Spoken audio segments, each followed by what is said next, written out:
Excuse me, did you happen to see where the missing scholars went? You mean the village keepers? Oh, let me think.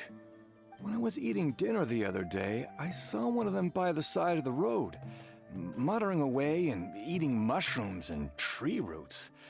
They shouldn't go around eating that kind of stuff. Okay. Did you notice anything else? Anything else? No, I think that's all I have to tell you. Sorry.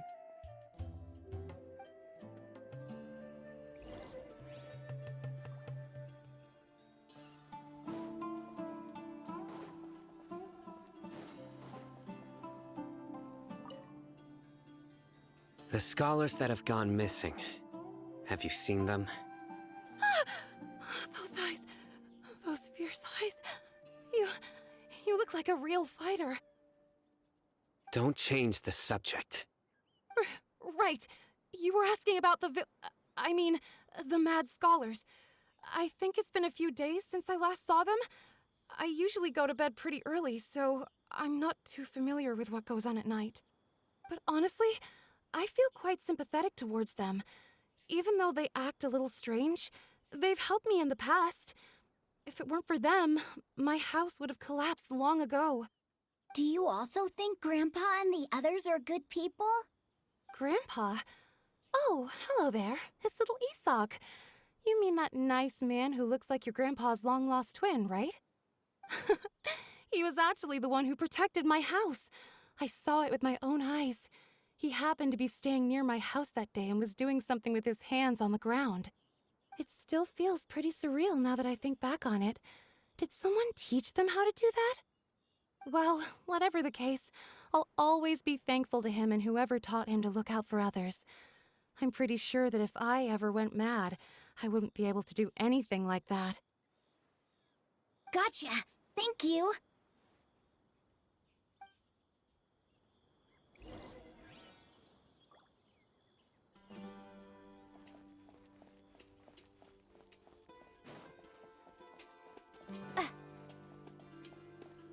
Stay safe and don't get hurt.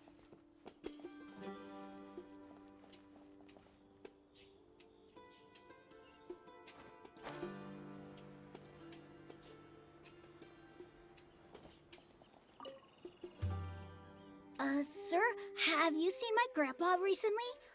You know, the one who likes to sit and space out near the village entrance. Oh, well, if it isn't Isak.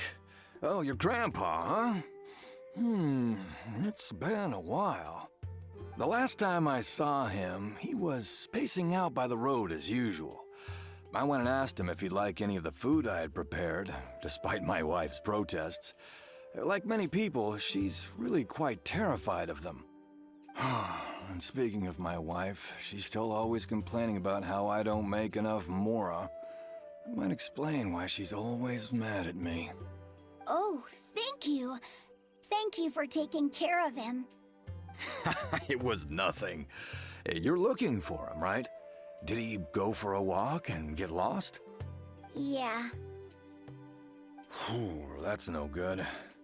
Well, once you found him, come by my place again and I'll cook a little something for the both of you. I've known you since you were very young, so as far as I'm concerned, you're family. Please feel free to come by anytime. Wow, what a nice guy! Okay, thank you, sir. Huh? Don't say anything for now. Isak, stay here. Let's head over there. Stay quiet as you move.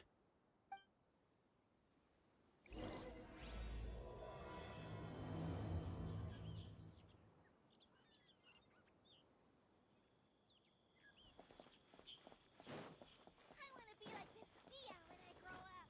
Grandma, is King Deshret really gonna come back from the dead?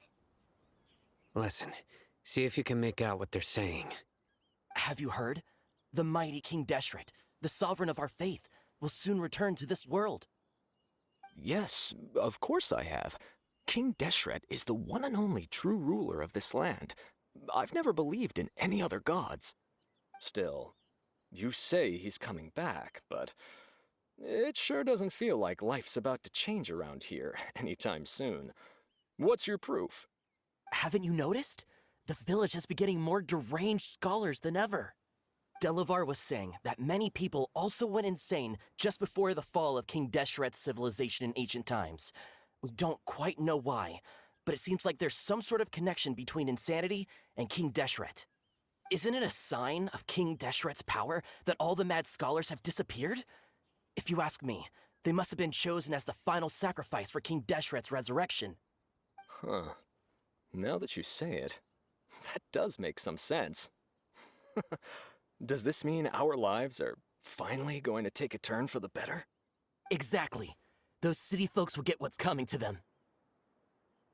Now, repeat everything you've just said from the very beginning. Huh? Who are you? Where did you come from?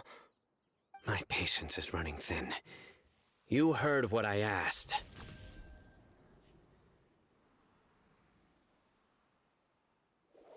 Yeah, bro, this guy's something else. Just look at his eyes. One wrong move, and he's gonna flay us alive. Let's not get on his bad side, okay? I am no match for this guy. Oh, okay, good sir. What is it you would like to know? Tell me about King Deshret's resurrection. Well, I only know a few things from hearsay. I went for a drink the other day and heard others talking about a rumor that the madmen will disappear and that King Deshret will return to this land. I'm not making this up, I swear! Hey, go on. Keep talking. It's true. It's all true, sir. We desert folk have had more than enough of those people at the academia. They keep sending us all their mad scholars and won't let us have a good life. Would you want to live like this if you were in our place? The radicals were even more thrilled than me when they heard the news. We're all praying for King Deshret's speedy return. Delavar also said that once King Deshret returns to our side, it's only a matter of time before we conquer the land on the other side of the wall. They're all willing to serve under King Deshret and fight for a share of the glory. Is that so? Seems like he still wants to know more. Keep talking. Got it. At first, I told myself it was just the drink talking, but then all the mad scholars vanished without a trace, just as the rumors said. Please don't beat me up just for mentioning these rumors. If I'm guilty, then everyone else around here is also guilty. I'm just saying what the others said. The people here really like King Deshret, but dislike the Dendro Archon.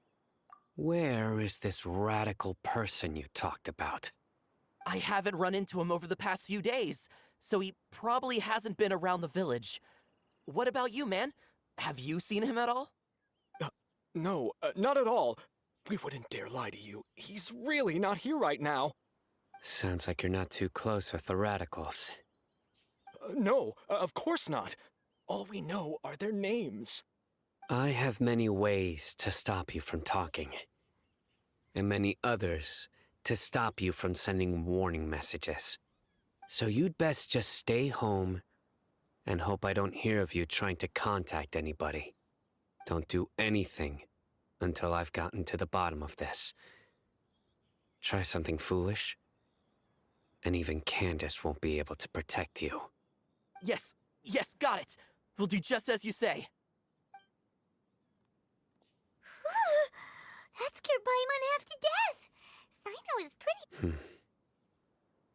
He didn't try to reassure us at all. It's like he's used to hearing that. Oh, Paimon bets lots of people have told him that before. I heard that. Sorry. It's part of being a Matra. The rumor we heard just now seems like a strong lead, but we need to check a few more places. Very well. Isak! I'm here. Where's your grandpa's house? Well, I can take you there. Just follow me.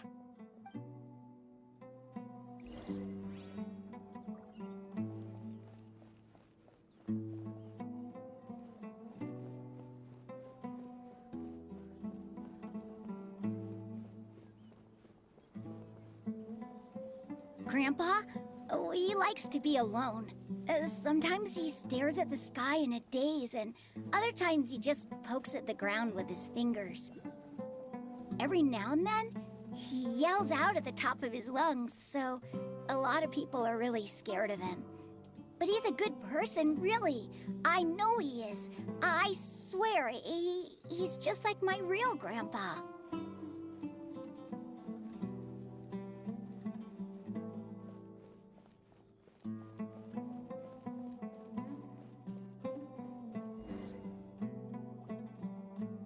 This is where Grandpa usually stays. There sure isn't much here.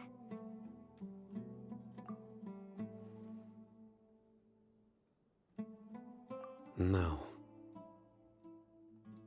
Incense? Please don't say it's the same one as before. But are you okay? Are you getting dizzy or need to lie down? There's a scent that you can sense, but I can't. A certain traveler here once passed out from that smell. Thankfully, Tainari saved the day. And then he gave us a long lecture to explain all about how it worked. So, you know Tainari? Huh? You know him too? Are you two friends? Yes. Now that I concentrate, I can also make out the scent of incense. Wait, surely Tainari didn't lecture you too? No, no need. Did you first encounter this scent at Tainari's house? In the forest.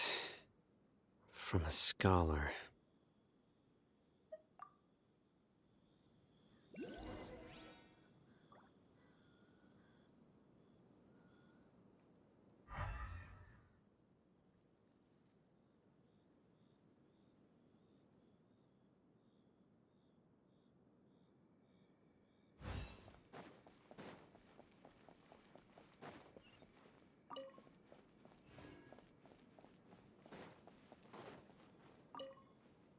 Oh, where did...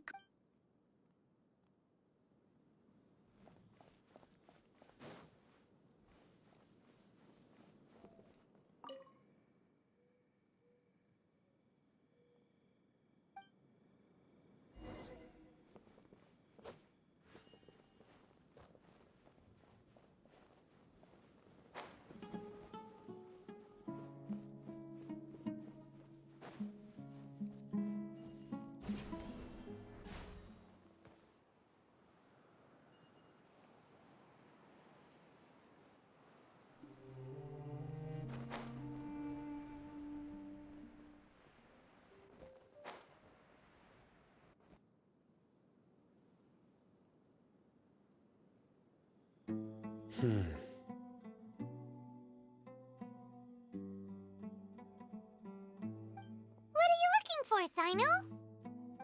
Here it is. Take a look right here. Paimon doesn't see anything. Although the traces have been completely buried in the sand, there are footprints here. From the size and shape, they belong to an adult male. This pattern is a common one from this area. Local shoes. This was probably someone from the village. The scent is quite faint, but still extant. But who would come looking for Grandpa? He doesn't have any friends. We'd have to ask whoever lured him away with the incense. Huh? So you can lure someone away with just a scent?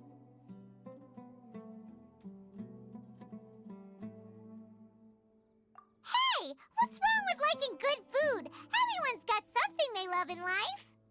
Exactly. Most scholars are fond of incense, since the smell supposedly helps them clear their minds and discover new knowledge.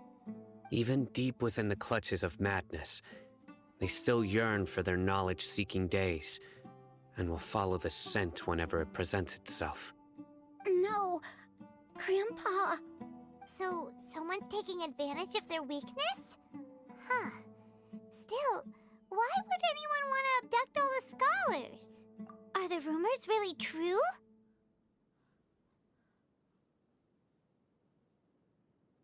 Could the disappearance of all the mad scholars have something to do with the radicals? It's highly likely. Please, you have to save my grandpa. Grandpa's never done anything wrong. Please help him. Sounds like we'd better help get him back. Don't you worry, Isak. We won't let whoever took him get away with it. Let's head to Aru Village and inform Candace and the others about what we learned here. After that, we'll set off to find the scholars.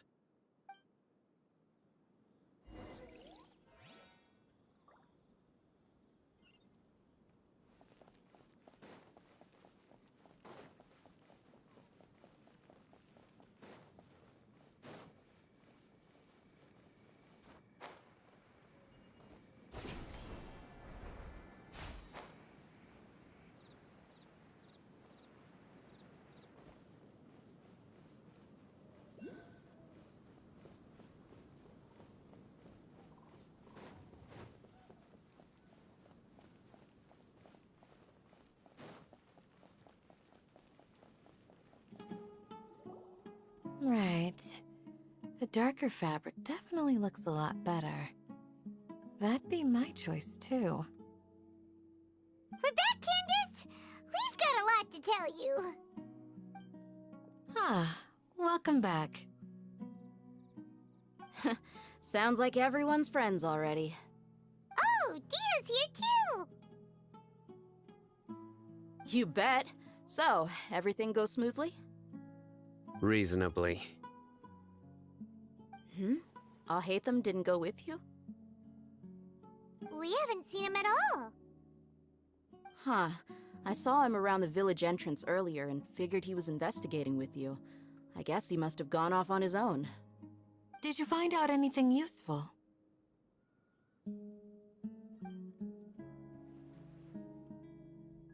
I see. So someone used a kind of incense to lead the exiled scholars away from the village.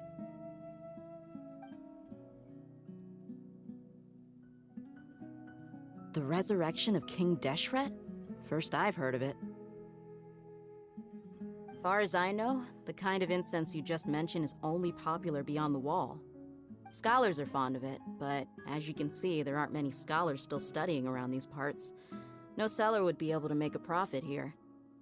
Not to mention, making incense is a labor-intensive process. You won't see anybody in the desert with the patience to make or sell something that requires that kind of effort. It seems someone from beyond the wall must have been supporting this. Makes sense. So what should we do then? Do we go back to the academia and search for leads there? If it was any other day, that would be your next logical step. But today, you've got me on your team, so you get an extra tip. Didn't you say that the villager got his news from the tavern? Well, I also like to drink at the tavern, so I know a thing or two about these radicals he mentioned. If Paimon remembers correctly, the leader of the radicals is some guy called Delavar. Ah, yeah. Delavar, the scar-riddled bandit, Engur, the wide-eyed butcher, and Jabari, the duck-tailed bearded crook.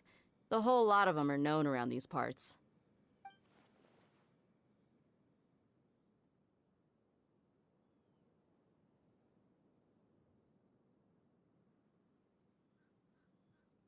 These guys have one thing in common, and that's being broke. The rougher life gets, the more they want to believe in King Deshret. Way they see it, King Deshret's resurrection is their only chance at overthrowing the academia.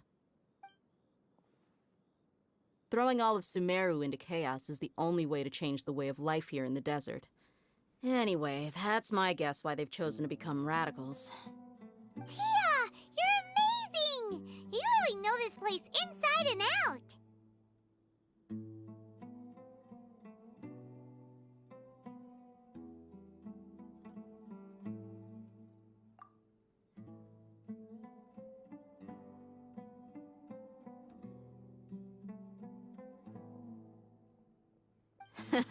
No merc can afford to slack off on gathering intelligence. Every more I've spent in the tavern has been a valuable investment. Let's head out. Now hold on, you're staying right here, Sino. Why? Aru Village is not a big place. Outsiders stand out here like a sore thumb. I'd bet word about you has already gotten out. The desert is unforgiving, so the way of life here is also a lot tougher than on the outside of the wall. You survive on making connections out here. Compared to you, mercs like me are just third-rate amateurs. I've got no actual fighting skills to speak of, but that also makes it a whole lot easier for me to gain the locals' trust. I need to go around and ask some questions, but it'll be difficult if you're with me. Fine. Good, then we've got a plan. The Traveler and Paimon will go to Caravan Rebot with me, and we'll try our best to figure out where the Mad Scholars have been taken. Sino, you'll have to stay in the village and continue investigating on your own. All right, sounds like a plan.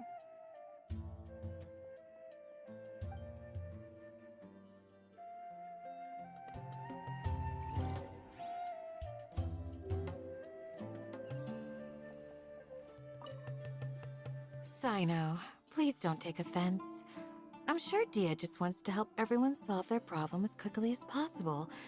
That's why she can be so straightforward at times. I don't mind. Ah, I see.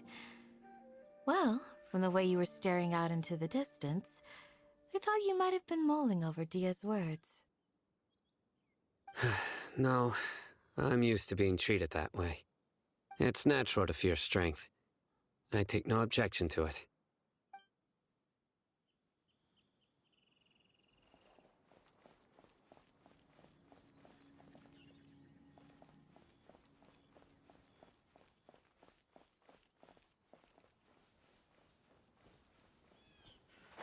What's the big deal?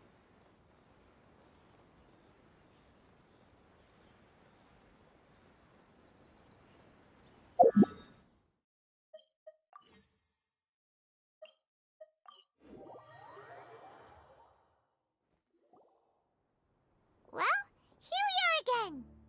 Sounds like you're starting to get familiar with the area. Paimon's amazed every time we see the wall of Samiel. How can a wall this tall even exist? It's almost unreal. I know what you mean. I had the same question every time I walked this way when I was a kid. Also, why is this high wall here? And can a wall really block sandstorm? It was only after I grew up that I realized the wall of Samiel isn't just there to keep out the sandstorms. It serves a more important purpose, keeping out people like us. Sumeru is run by wise and mighty sages. To them, us desert dwellers are nothing but tools that can be used and discarded at their whim. We're cheap labor, like livestock, but easier to control. Nothing more.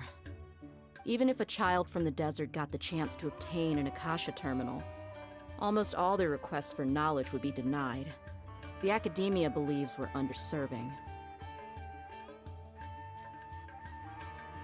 Geniuses like Sataria are one in a million. The other children never get a single chance to try and rewrite their fate, even though the academia knows very well that we're humans, just as they are. That's terrible. I would tear down this wall with my own hands if I could.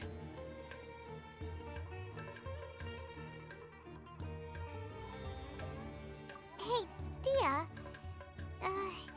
You're not thinking about doing anything scary, are you? No, not at all. This place just gets me thinking, that's all. Besides, we're here to procure information, aren't we? Yep, we gotta catch those. Shh.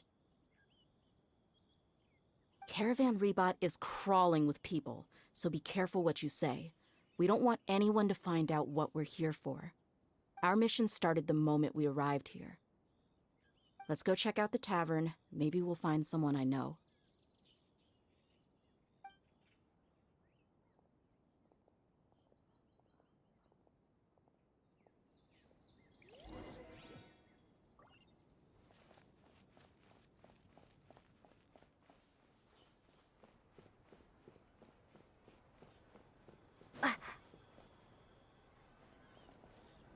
Just our luck. None of them are here today. You mean, you don't see anyone you know? Dia, is that you? What a coincidence. You here for a drink too? Zaki. Finally, a friendly face. Oh, and who do you have with you here? Guests from another land?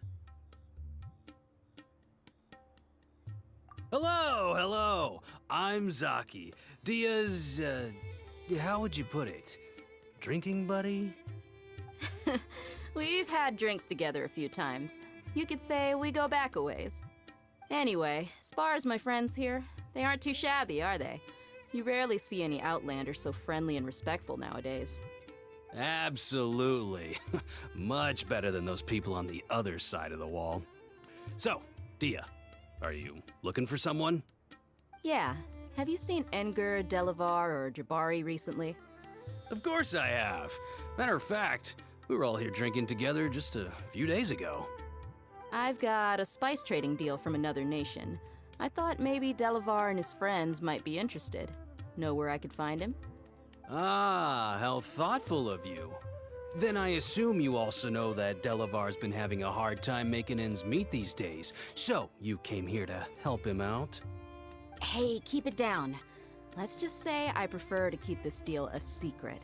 Y'all at Caravan Rebot are like family. If there's more to be made, why not do it together? Besides, Delavar and his friends have muscle. They'd be a good fit for escorting the goods. Yes, how considerate of you.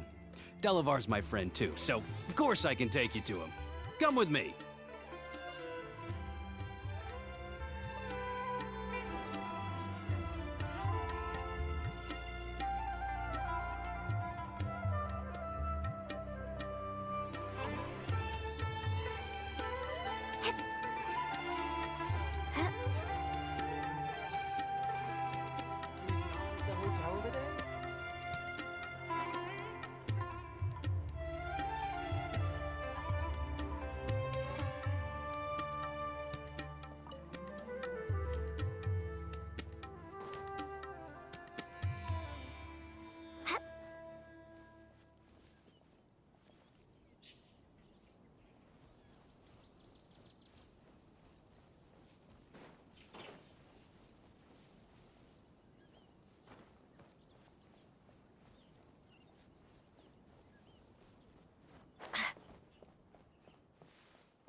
Are we there yet?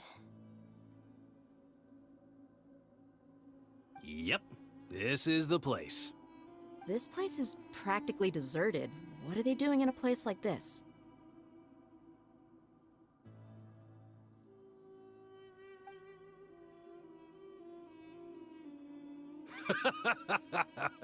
Why don't you take a guess? Go on, a wild stab in the dark. You're like lambs to the slaughter. Oh no! It's an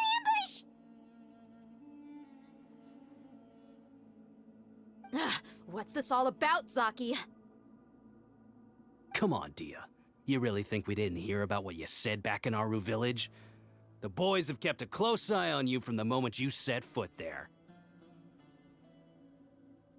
Not only do I know that you're looking for Delavar, I also know that you've teamed up with people from the Academia to look for the missing scholars. So, you've been watching us from the very beginning? Uh-oh. Paimon knew leaving Sino behind was a mistake! And you left the strongest one in the village, didn't you? Who do you think you are? You really thought we'd fall for your little business deal nonsense? So you and Delavar have been partners all along. Dia, I guess it's only natural for a traveling mercenary like you to be out of the loop. Those of us who hang around the tavern have stronger bonds than you think. But you got one thing right. We're all looking forward to an uprising in Sumeru, There's nothing more we'd like to see than the desert folk overthrowing the academia. If that's the case, then I'm sure Delavar wouldn't miss a second of it. I'll be honest with you. If it weren't for what you said in the village, your little monologue about the Wall of Samiel would have convinced me that you're one of us. Delavar. And Enger, you're here too, huh? Long time no see, Miss Mercenary. You should have known the traitors are what us followers of King Deshret despise the most. Dia, I thought that you, a fellow desert dweller, would understand why King Deshret is greater than the Dendro Archon. Little did I know, you don't deserve to join us. Yeah, gee, what a missed opportunity. Adopting radical views and kidnapping innocent scholars, all because of some baseless rumors. Anything else I'm missing out on? See? There you have it. Mercenaries are just a bunch of faithless scum with only one thing on their minds. Mora. Pathetic. You're all like a pack of street rats. You're not wrong. Mercenaries are driven by Mora, and my faith lies with whoever's paying me. As long as there's a profit to be made, anyone can become my friend. Enough talking! Get him!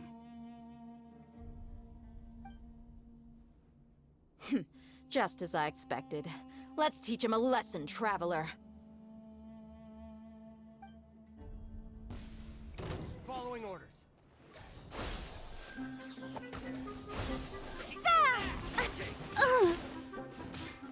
With all my strength. This dance is for you. Write this on for Sa. Remember, health comes first. A bitter pill to swallow.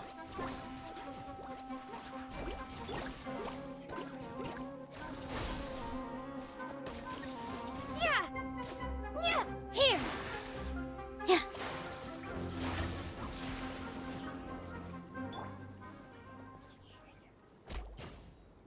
Impossible!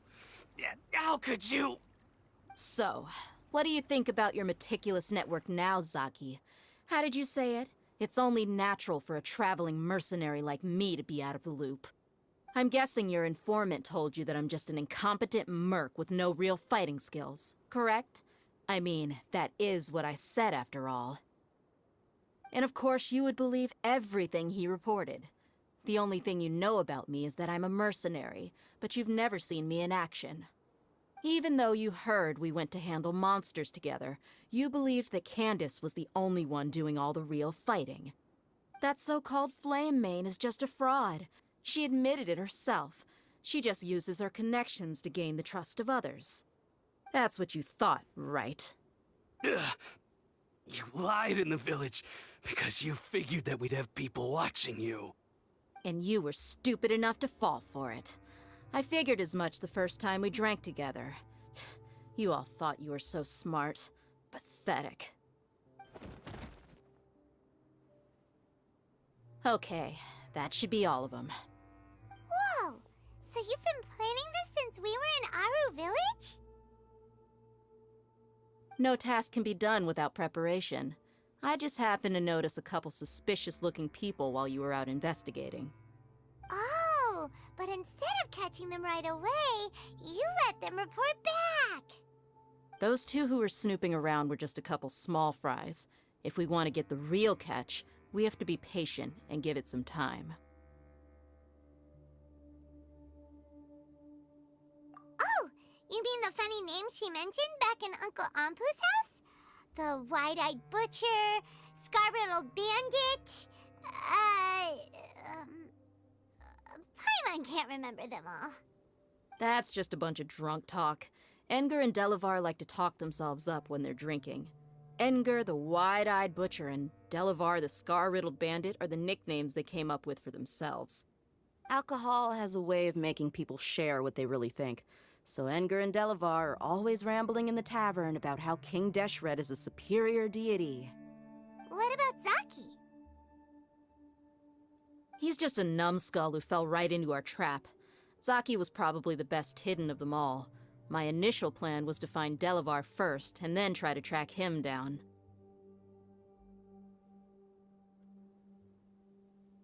That's what you wanted to ask when we were at Uncle Anpu's house, right? Jabari is one of the villagers you talked to. You know, the one who wanted to treat Isak and his grandpa to some food. Wait, so he's a radical too? No, he isn't. I just needed to tack on a random villager name to make the eavesdropper think that I was making some wild guesses based on my impressions. Wow, what a genius idea! Well, that's an expert mercenary for ya. Ah, you're too kind. It was straight from the usual playbook, if I'm honest. So, that thing you were saying before, is it really true? About what?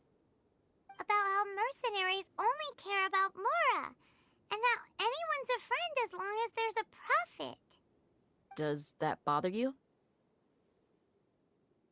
What makes you so sure? Dia, do you dislike the Dendro Archon like the other desert folk? You two are pretty sharp. No, I don't have anything against the Dendro Archon.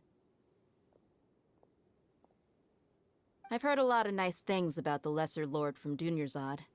I can understand her devotion and gratitude. Dunyarzad's just an ordinary person. There's no way a god would be so involved in the lives of everyday people, unless they were truly compassionate. I've begun to realize that the sages are behind everything that's happened recently. The radicals' blind belief in King Deshret, making the Dendro Archon out to be an enemy. It's all the academia's trickery. But I see through it all. And unlike them, I can never be hostile towards anyone who's never done anything wrong. Dia.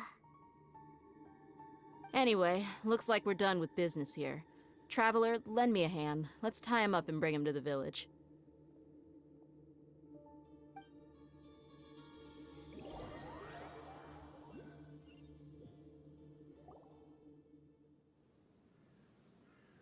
This should be all of them.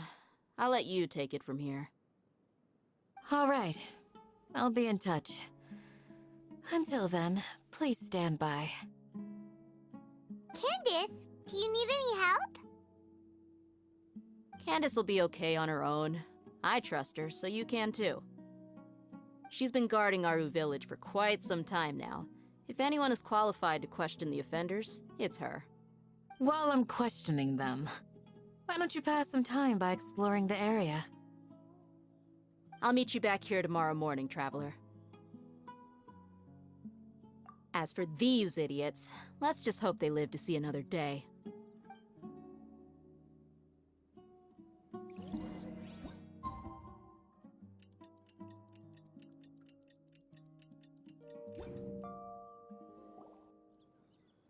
Hey, Dia! Right on time. We'll know any moment now. Paimon's been wondering. You seem to know Candace pretty well. Have you been friends for a long time? We've known each other for some time now. She's a pretty interesting person. Even though she's an extremely strong warrior, she never misuses her powers against others. Oh, Paimon knows what you mean. Like a lot of martial artists say, never take the fight outside the ring. Yep, I guess you can put it that way. It takes strong convictions to be as dedicated as she is, and shoulder that kind of responsibility. Us mercs, on the other hand, we pretty much live from one day to the next. Well, Paimon thinks you're great too. Really? Thanks for that.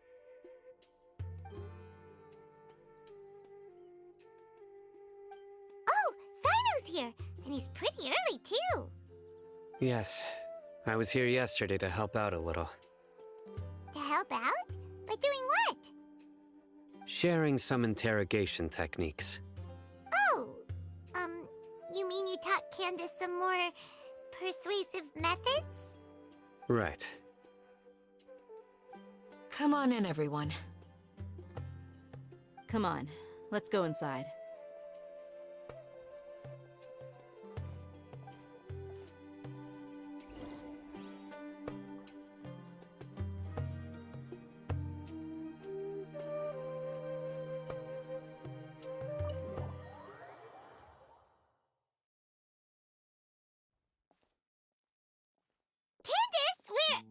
Whoa, you look furious. Do I? Huh.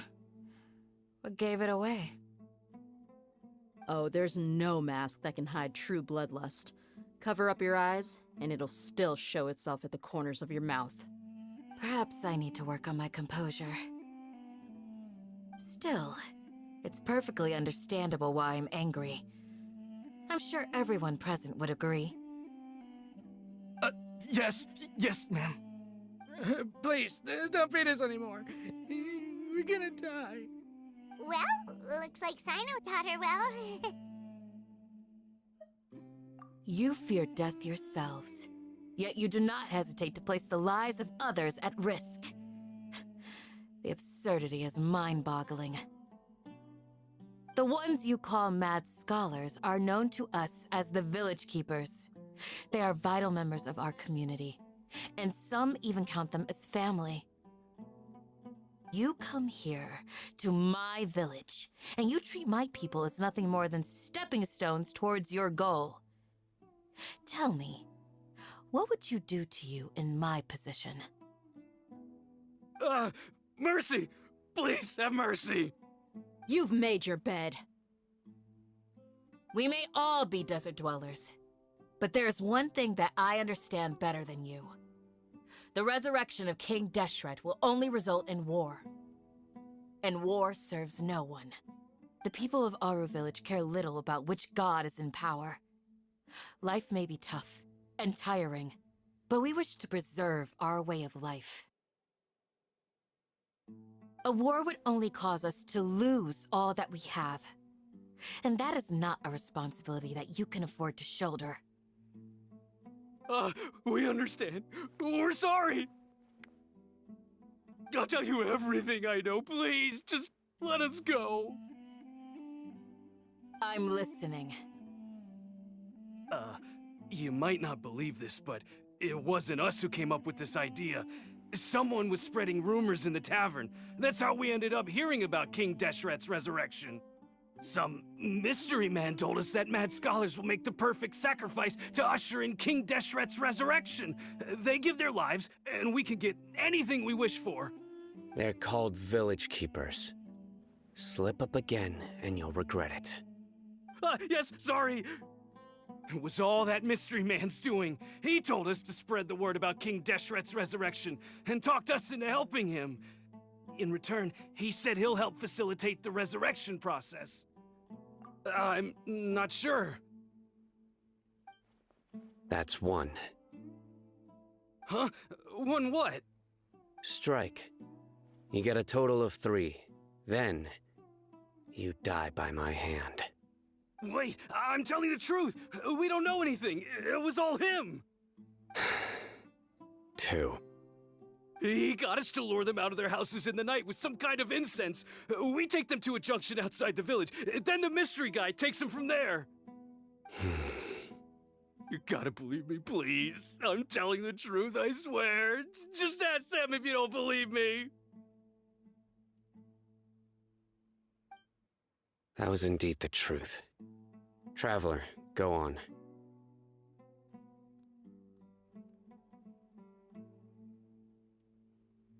You have to believe me. If I knew that, I would have told you his name right away. I'm not risking another beating to keep his secrets. No way. That guy, he wears a cloak, and he's always careful to cover his face. He calls himself King Deshret's envoy. I believe I may know what's going on. Uncle Anpu? What do you mean?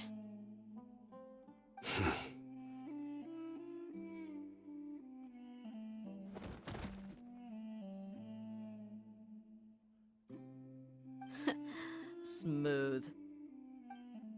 Okay, speak. If my suspicions are correct, this mystery man they speak of could be from the Academia. Some time ago, people from the Academia attempted to take the Village Keepers away. I refused, insisting that they are part of our community. It strikes me now that this secretive character shares the same goal they had. Which means it's highly likely that the Academia was purposely spreading a false rumor to trick the radicals into delivering the Village Keepers right into their hands. They were the ones who brought them here to begin with. Now they're trying to take them back? We aren't gonna let that happen. Not the academia again.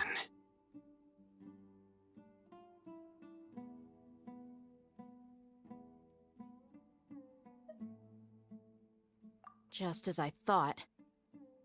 But what could they want with the village keepers?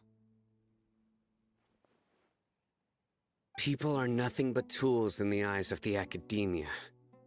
A change in their plans likely means they found another way to exploit the scholars.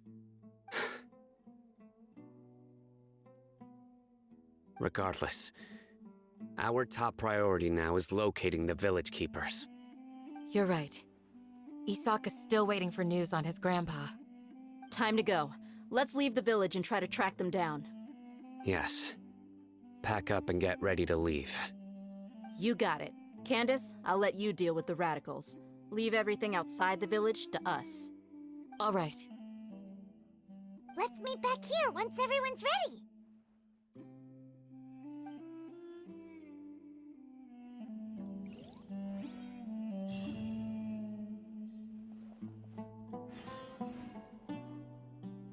You look worried. Thinking about the village keepers? Yes. I'd look for them myself if I could. As members of our village, each one of them is very important to me. You have a strong sense of belonging here. I guess I'm the opposite. Mercs are stray dogs, wherever they go. Dia, don't say that. You can be a part of this community too. Thanks.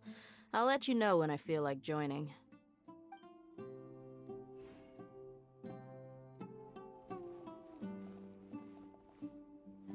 I just hope everyone's all right.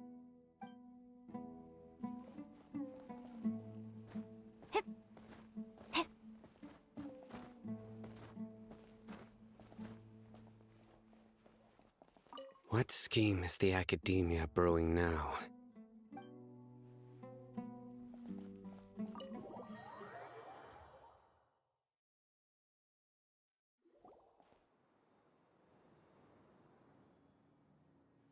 Let's get some food in us and then we'll... Whoa! Where did you come from? Well, as you can see, I am merely sitting here and reviewing what we have deduced thus far. You were gone for ages!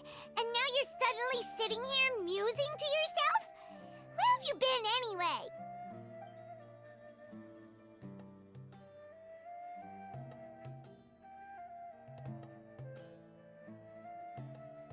Hey, what's with the silence?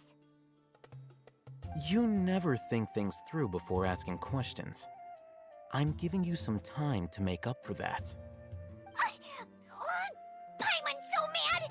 Paimon's gonna give you an ugly nickname!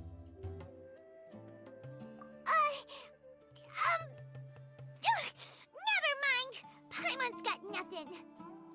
There's just nothing super obvious to pick with this guy. It makes it so hard. Well, you've heard nothing to suggest I left this whole time.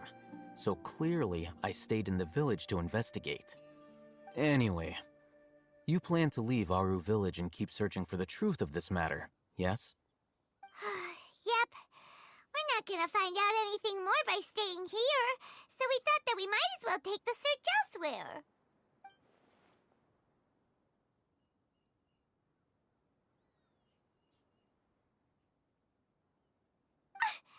Enough with the silent treatment!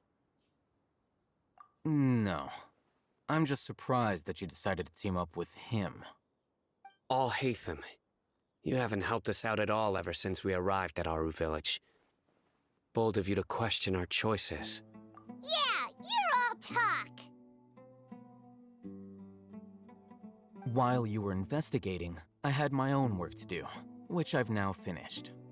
Really? Paimon doesn't believe you. To be honest, we aren't really a team, so I have no obligation to inform you of my whereabouts. Not to mention that going separate ways allowed me to find some important information that you all had missed. Huh? Right here in the village? Correct. What did you learn? I'm going to take you to someone. But before that, you need to understand where she's coming from. What does that mean?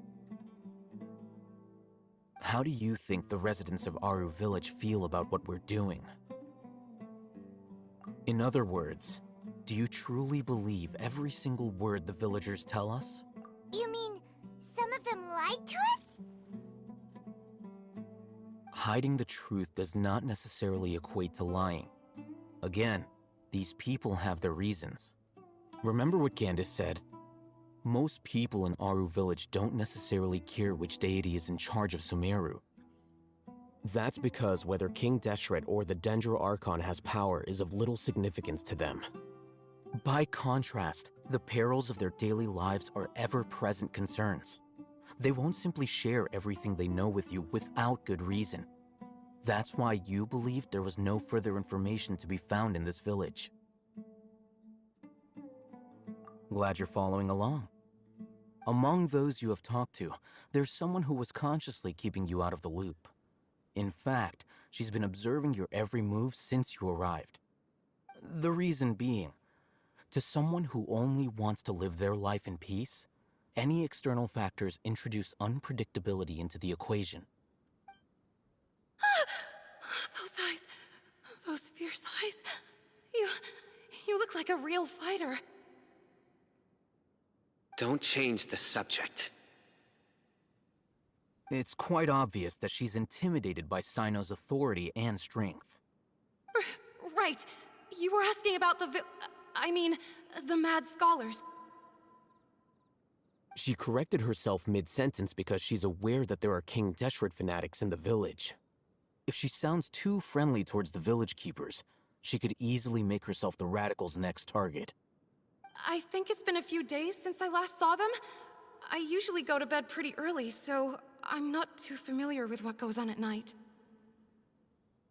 Remember? She made a point of denying her involvement in anything that occurs at night. But honestly, I feel quite sympathetic towards them. Even though they act a little strange, they've helped me in the past.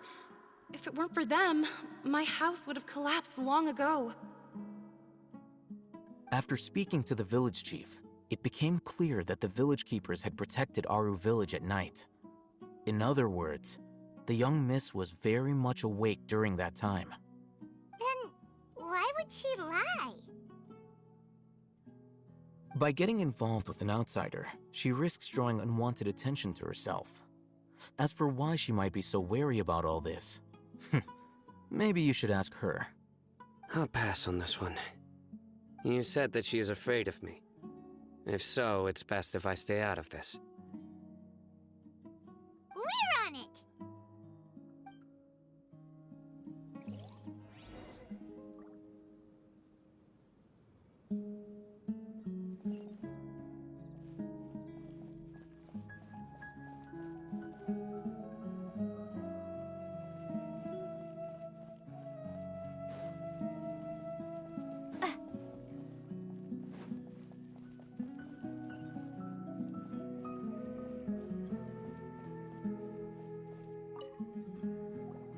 Miss Shawnee, as we discussed earlier, I've brought someone with me. Mr. Alhaitham, I'm aware of where you stand, but how can I make sure that your friends think the same as you? Huh? What do you mean? We need to clarify our stance or something? Go ahead and talk to her. You'll get the answers you want. Go on. Earn her trust. Is it really that simple? May I call you Traveler? Hi, Traveler. I want to ask you something. Do you think the resurrection of King Deshret can truly change Sumeru for the better? Why's that? That's very similar to what Miss Candace says. I know you two are friends. That's why I'm willing to talk to you, even though I do have some reservations. Before, I wouldn't even have the courage to ask something like this. Traveler, do you believe our lives will get better?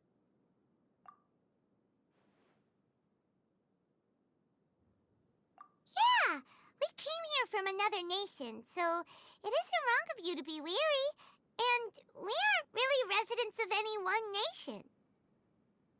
But even so, we've met lots of people from different places, and we've always fought for what we believed in. We have friends in Sumeru, and we want to help them. That's why we decided to stay here for a while.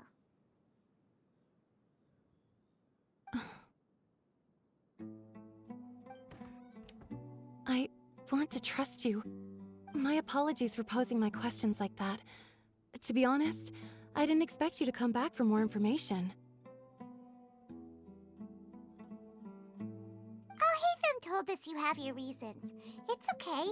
We understand. The fact is that only one side of my family is desert folk. I don't really fit in anywhere in Sumeru. Some believe in the Dendro Archon, while others believe in King Deshret. I don't belong to either side, and neither side would want me. Speaking of which, the Radicals mentioned that they despise traitors. Do they just think that anyone who's different from them is a traitor? Yeah. Some people can be so narrow-minded when it comes to bloodline and beliefs. It makes no difference what I say or how I behave. I'll always be suspected of having ulterior motives. Slowly, I just stopped talking to people. I pretended not to hear or see anything. All I want is to live my life in peace. And then it happened. The village keepers who had helped me disappeared with no explanation, and I didn't dare breathe a word about it to anyone.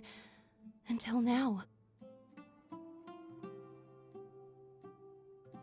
You can tell them. I'm sure she'll keep your secret. All right.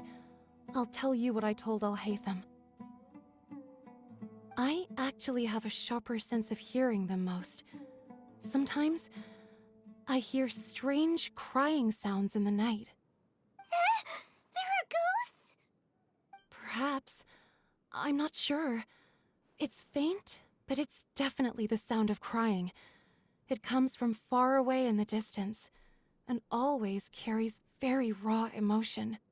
It used to be louder and more frequent, but ever since you arrived in the village, it doesn't seem to happen as often, and when it does, it's much quieter. I have to focus really hard to make it out. I confirmed this with the guards on night duty. They also have someone with a good ear, and he's heard similar sounds at night. But, because we're in the middle of a desert, he would rather believe that they are the cries of beasts than ghosts.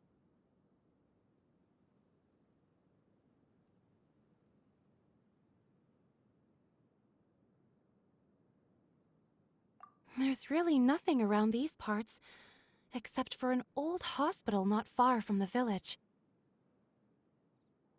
I think they used to use it for treating Elazar, but it's been abandoned for years. Yeah, let's go!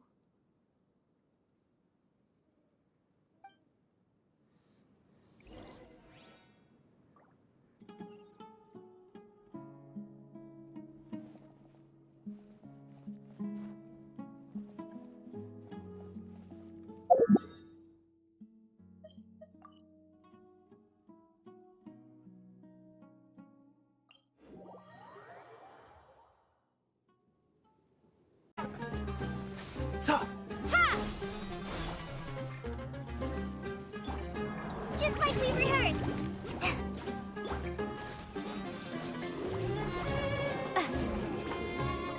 Propagate! Spring forth! Dance with the waves!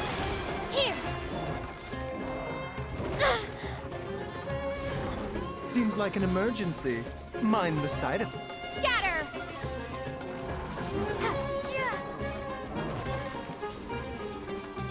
Go! Try this on for some. The doctor will see you now. A bitter pill to swallow. Positions. Whew. They were easier to deal with than Paimon had expected. Super strong bandits? Or monsters taller than buildings dropping out of the sky? Or, something like that. He looks super serious. We gotta stay on our A game too. This is the one.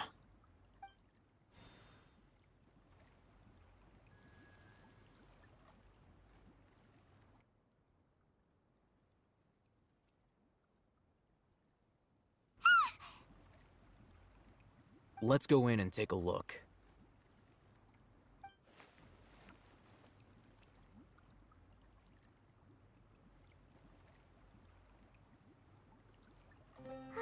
Hey, we haven't found squat. Are you sure we aren't wasting our time here? Patience. Shawnee says she only hears the crying at night. We have time to burn. Until then, I'm taking a break. And just like that, he sits down. Wait, he even brought a book to read? What are you reading? Let Paimon see! Okay, sure. Huh?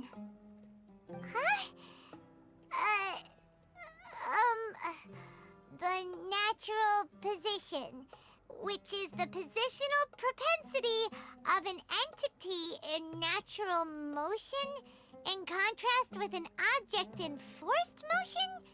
Huh? When free from external influences, every entity displays the tendency to follow its natural trajectory? So, you got that? Oh, Paimon gives up. You keep reading your book. See ya! How is he so relaxed? Look at him, reading an impossible book in a creepy place like this.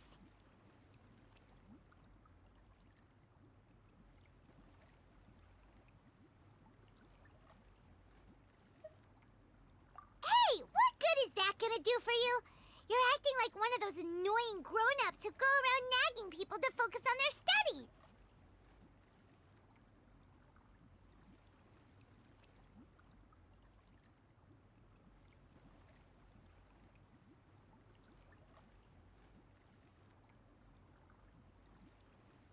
Hey, what gives? Shouldn't you be the one providing for Paimon? Oh, right. Okay then. Thank you for working so hard and earning so much more. If it weren't for you, Paimon would probably still be floating around in the ocean somewhere. Thank you.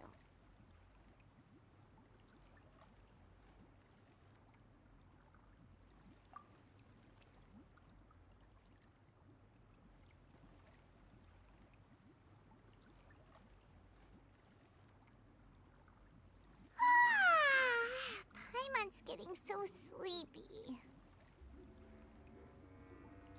Huh? What was that sound? There it is. It's coming from that direction.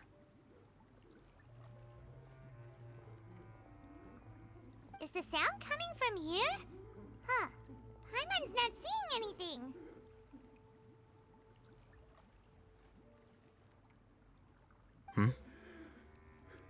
It's from below.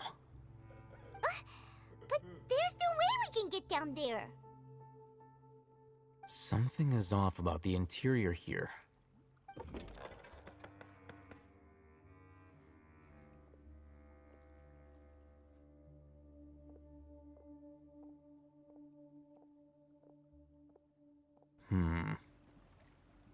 As I thought, there's a hidden structure. Wow. It's like they tucked another hospital into this one. Oh, it looks like there are other mechanisms around here. Let's keep exploring.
Propagate with all my strength.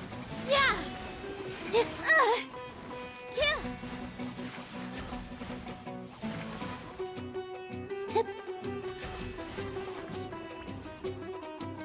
The doctor will see you.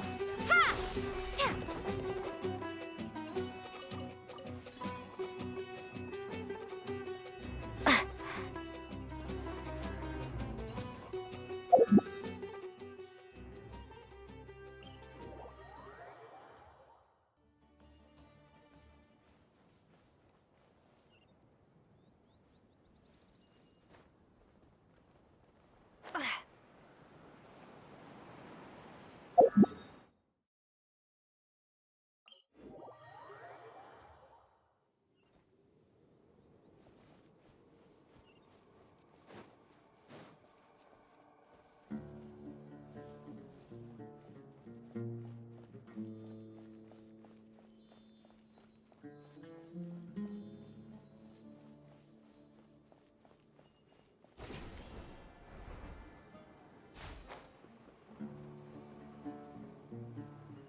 Scatter! Positions! Remember, health comes first. A bit. I gotta keep my balance. All eyes on me. Fly! Ha! Germinate! Fallen ambush! Help! Scatter! Ha! Here! Yeah! Yeah! Scatter! Go!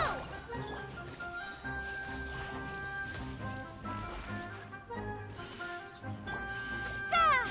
Ha! Right this on to the side! Yeah. Seems like an emergency. The doctor will see you now. Propagate! Scatter! Duh, huh, yeah, yeah. Germinate! With all my strength. Yeah. Mind the side effects. Yeah, ta.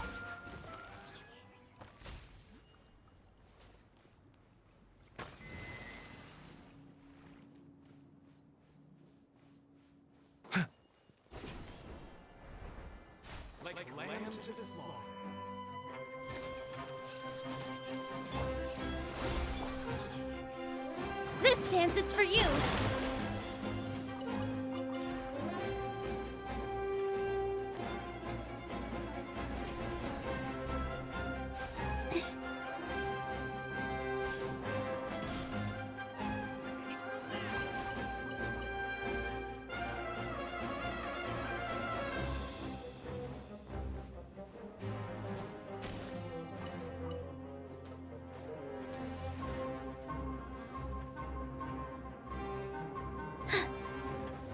Here.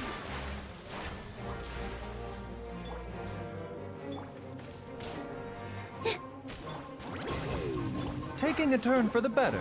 A bitter. Ha! Sa!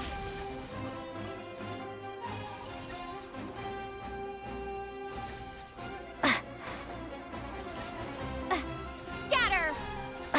Positions.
I'll keep this close.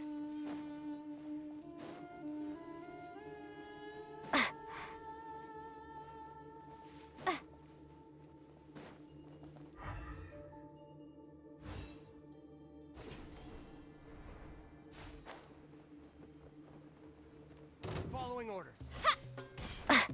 Propagate! Fly! Mind the side effects. Scatter!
Look! There's someone over there! Good idea. Let's approach him slowly without alarming him.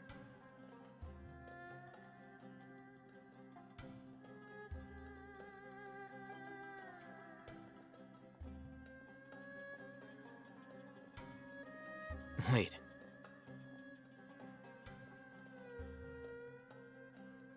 You're...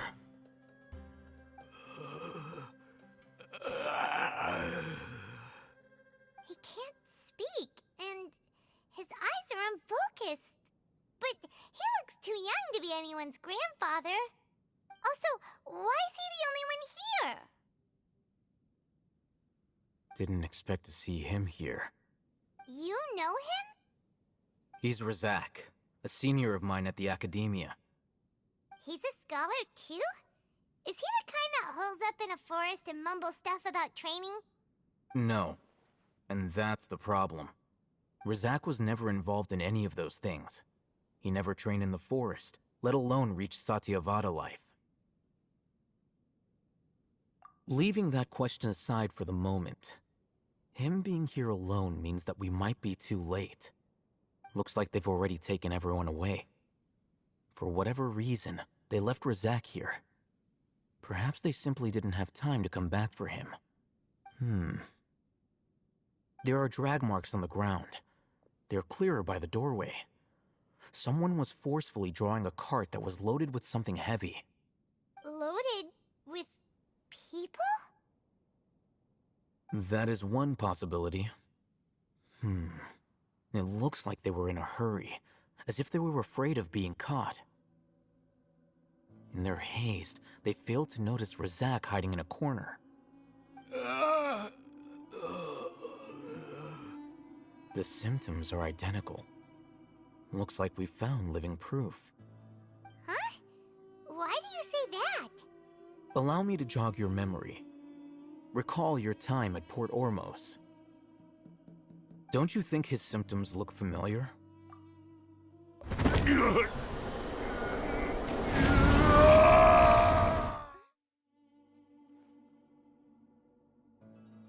Oh, now that you mention it, they're acting the same way. Correct. The Academia is behind all of this. It isn't difficult to deduce their rationale. First, the Academia spread a false rumor of King Deshret's resurrection, emphasizing the role of the village keepers, the mad scholars who were exiled to Aru village. These rumors were all the persuasion that the radicals needed, and those based in Aru village leapt into action. Unbeknownst to them, of course, through rounding up the scholars, they were actually helping the Academia. As well as being able to exploit the radicals for their own ends, this scheme has one further advantage to the Academia. All the risks and responsibilities are offloaded onto King Deshret's followers. Life for the desert dwellers has been brutal ever since King Deshret's death all those years ago. Beneath the surface, feelings of desperation are widespread. Many would give everything they have for the prospect of something better. Anyone looking to exploit that for their own ends simply needs to make a few empty promises. Even if complications arise, people will see that those involved are all followers of King Deshret and look for no further explanation than differences of belief. A deep-seated mistrust of the desert and everyone in it by the rest of Sumeru will make sure of that. The notion of an Academia plot wouldn't even cross their minds. It may seem like a simple strategy, but it is able to work wonders under Sumeru's current circumstances. Oh, that makes a lot of sense. It's in line with the village chief's theory, too. But there's still one very important question. Wasn't it the academia that brought the scholars to Aru Village in the first place? Why does it want them back now? Throughout this process, one thing has changed. The scholars' identity. First, they were scholars. Then, they became lunatics.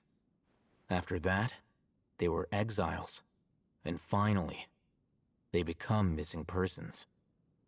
An exile is still patently a living, breathing human being. But when someone becomes a missing person, that is brought into question. If you can't find someone, you have no way of knowing what exactly happened to them. That makes missing people an ideal resource. Resource? For what exactly? One possibility is that the information in their brains could be extracted into knowledge capsules. Extracted? You mean canned knowledge comes from people's brains? With the technology of the Sumeru Academia, it's entirely possible. Perhaps the process caused them great suffering, which is why they cry out in the dead of night when no one is watching them. So, the human brain... Nope, nah, Paimon doesn't want to think about this. I'm the Academia scribe, after all. I'm familiar with their projects. Anyway, judging by Razak's state, the contents of a divine knowledge capsule were extracted from his mind, but something went wrong in the process. Or perhaps his curiosity got the better of him, and he used such a capsule for himself. Paimon's a little confused. Can they just use anyone's brain?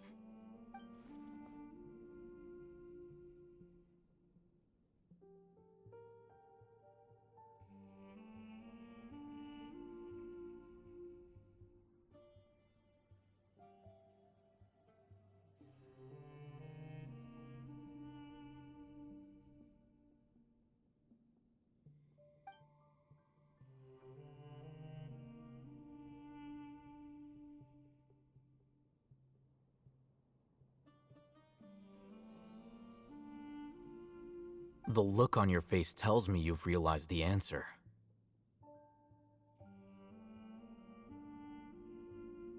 That's right.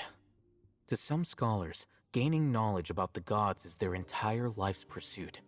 Extracting canned knowledge is just one of the extreme measures they turn to. However, I can't help but wonder, what do they seek to gain from divine knowledge?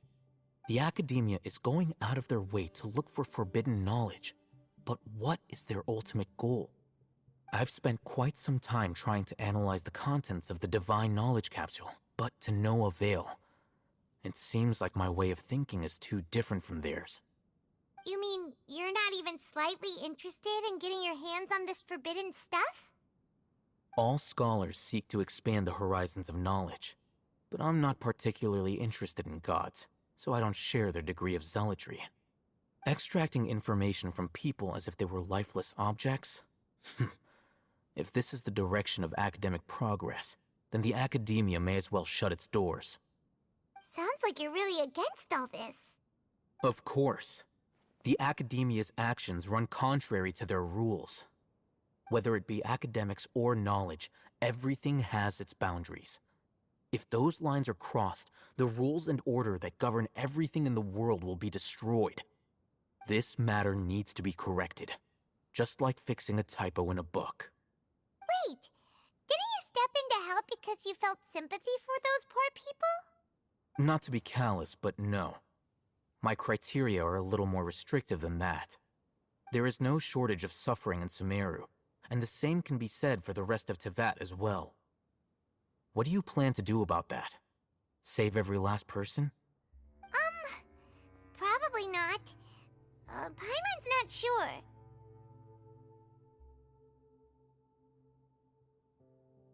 You can say that. Simply put, I don't blindly place my faith into strength or heroism. I do what I want. The divine knowledge capsule is something I want to investigate in full. That doesn't mean I'm willing to take action for the sake of a few strangers.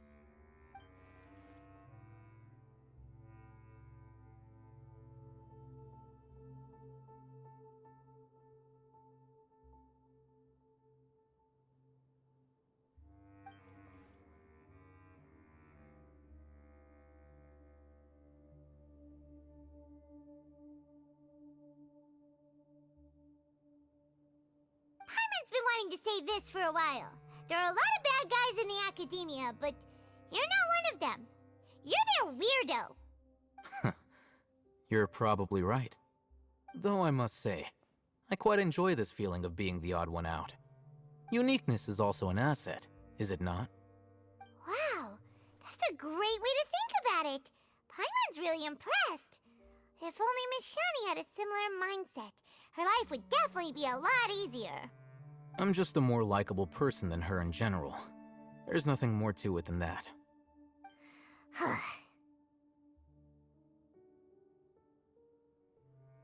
He won't last long if we leave him here. Let's take him with us. We'll work out our next step after we return to Aru Village.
This had better be important.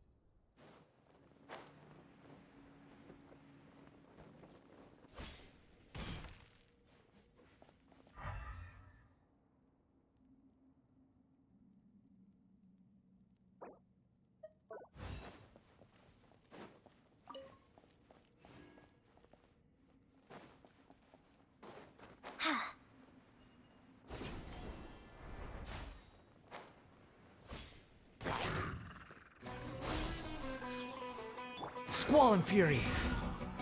Ha!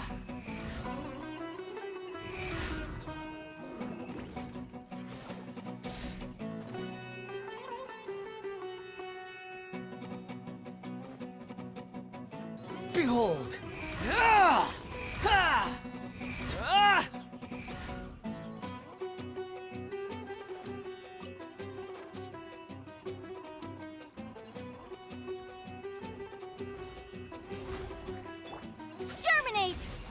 Witness the power of Gugwa.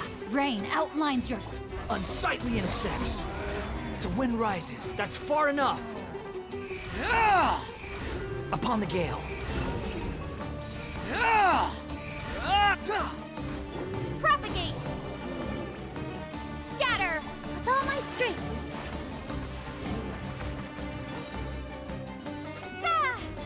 This dance is for you. Let me weave you a verse. Know my sword. How amusing.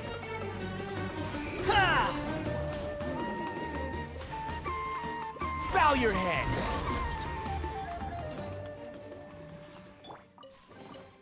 Is this an answer from this world?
Behold!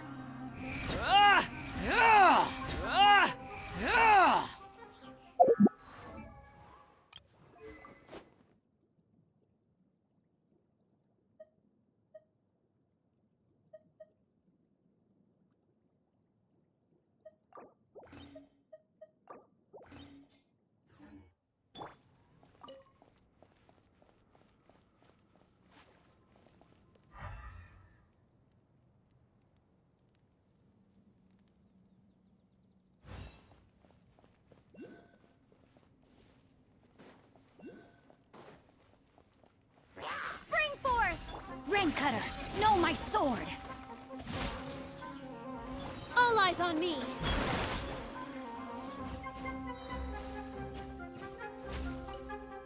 Squall and fury.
Here! Let me weave you a verse. Rain outlines your...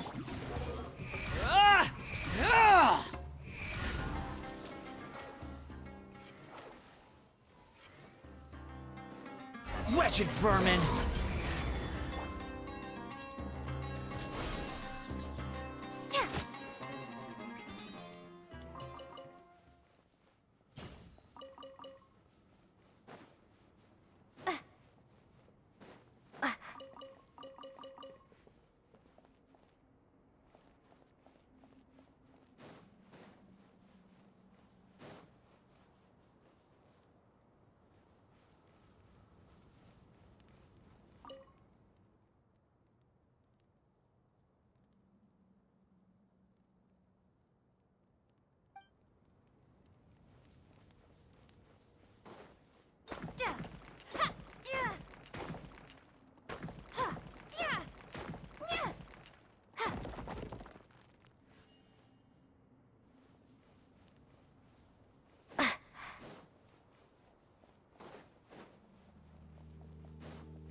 With all my strength! Huh? No, my sword! Witness the power of Gugwa! The wind rises. Upon the gale.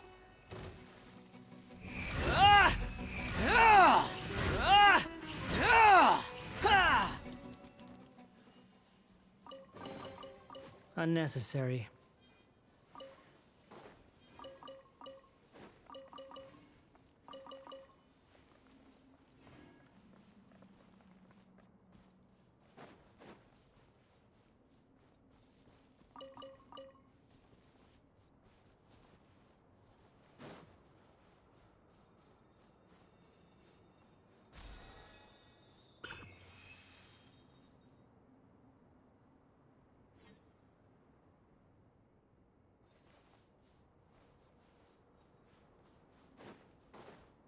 Squall and fury.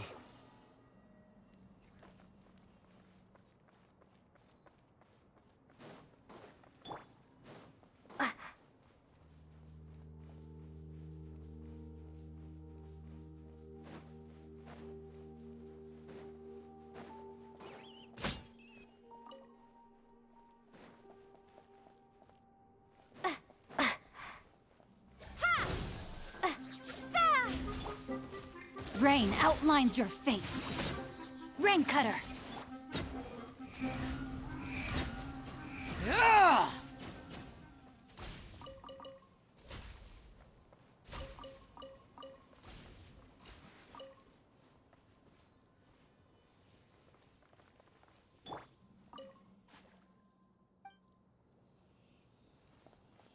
Propagate!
Behold!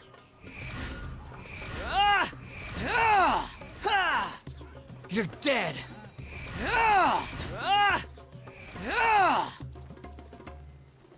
Unsightly insects!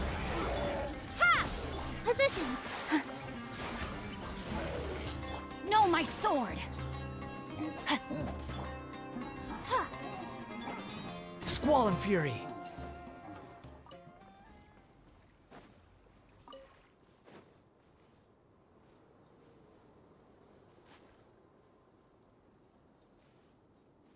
The wind rises.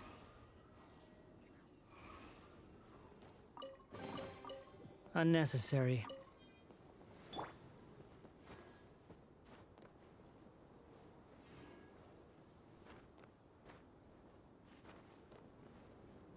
Propagate!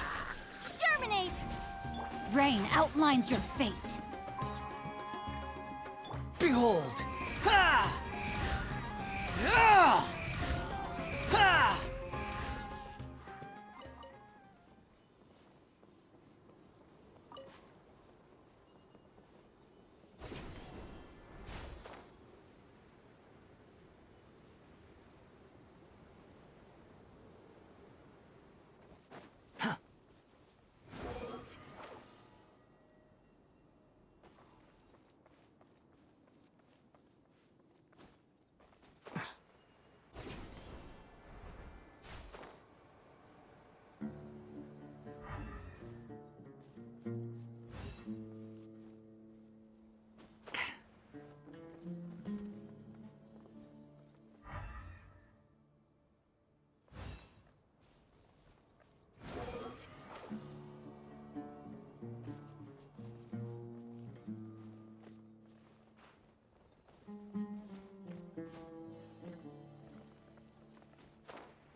The wind rises.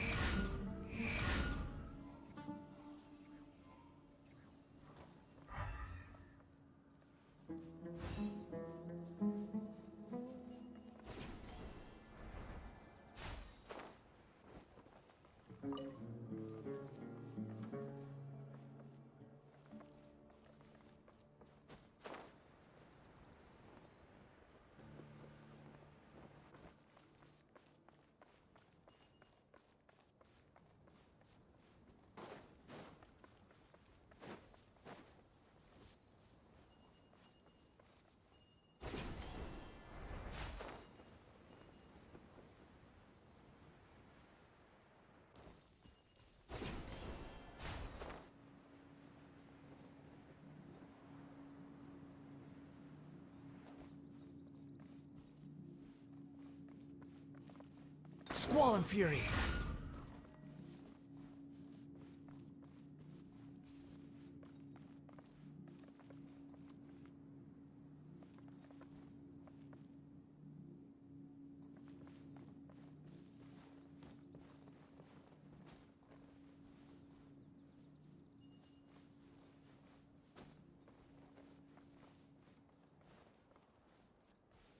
Quit following me. Too slow.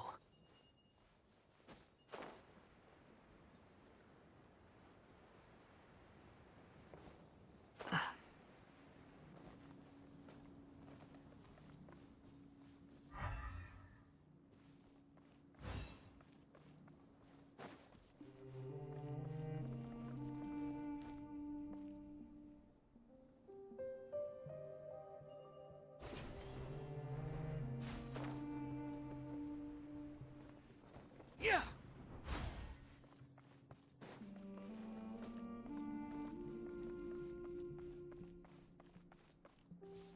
The wind rises. Ah!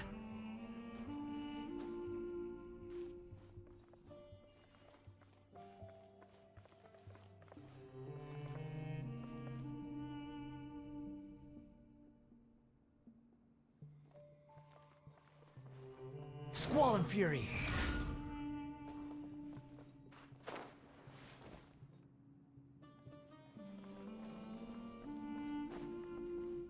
The The wind rises.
We're back!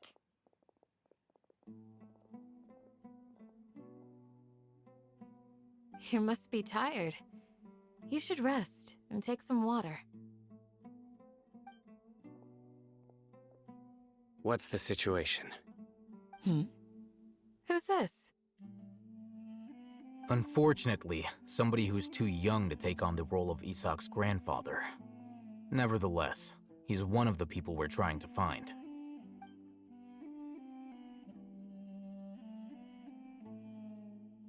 So, at one point in time, the abandoned Elazar Hospital served as the Academia's site for extracting divine cant knowledge. Yep, pretty much. Their plan must have been implemented at some point before we arrived at Aru Village, since divine cant knowledge has been in circulation for a while now.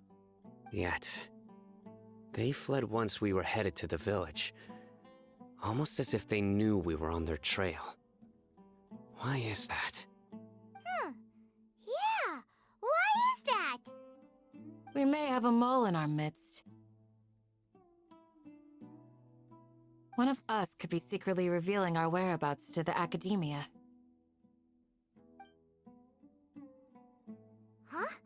Are our friendships that shallow? Looks like none of you have realized wherein lies the issue. Sino, you're the reason why they can predict our movements. Wait, what's that supposed to mean? Choose your next words very carefully. It is simply a logical inference. I have my reasons. So what you're saying is, Sino's the mole. Interesting. And here I thought you were the most suspicious one, Alhaitham, since you were always acting alone. I know. You have a point. But I realized something as we were returning from the hospital. Sino isn't like any of us. What are you trying to say? Do you still remember who you are, General Mahamatra? As a Matra, you are no doubt privy to certain kinds of information. Before you can take action against someone, you are required to have all the facts available, including the less than savory details. Simply put, the Academia has traditionally allowed you access to a wealth of sensitive information. Knowing their modus operandi, wouldn't you expect them to take precautions against you? If you want to raise a vicious wolf, you need to make sure that you can avoid its bite. The Academia is monitoring me? It's not that simple. The Academia has eyes all over Sumeru, but they have a special protocol for dealing with you. Every so often comes a Nyagarbaha Day. On this day, the Academia enters new information into the Akasha through knowledge capsules. I remember seeing the thick notebook next to the control panel once. Its contents were all about the General Mahamatra, his activities throughout the day, preferred methods of enacting judgment, everything. You're saying that the Academia entered my information into the Akasha too? But what's the point in doing that? My actions aren't important enough to be added into the Akasha. The Akasha is capable of computation. The Akasha's algorithms are entirely capable of predicting your movements using the data entered. When you would depart, the route you would follow, your destination. It knew all of this. It predicted my every move. The Academia has been watching you longer than you think. However, the fact that you resigned is proof that their suspicions were well-founded. So that's how it is. Sino adheres to his principles so strongly that he's actually a thorn in their side. Tenacity of will and steadfast faith are worthless to the Academia. They need scholars who are easily pliable and mindlessly go after anything they can profit from. Sino, don't take it to heart.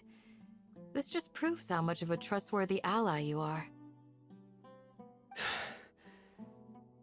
They escaped because of me.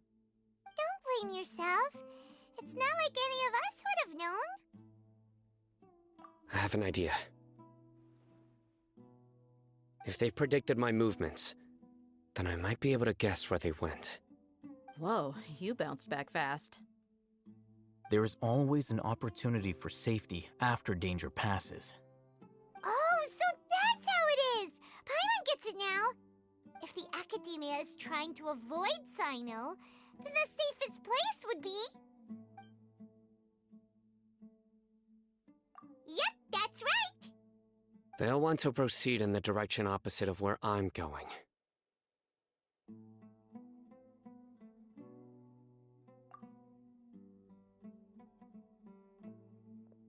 I must go.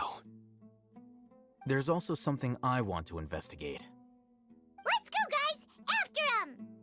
Please, wait! I want to go too! You want to go too? If so, you have to promise you'll stay safe. I want to find Grandpa. I promise I'll be careful and not cause any trouble. Everyone, I leave him in your hands. Yay! Let's go! Remember to pack some food with you! Paimon feels like we're missing someone, though.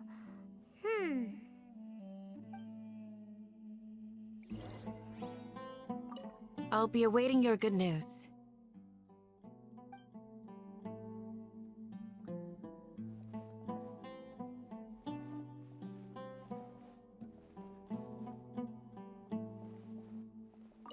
Please stay safe, everyone.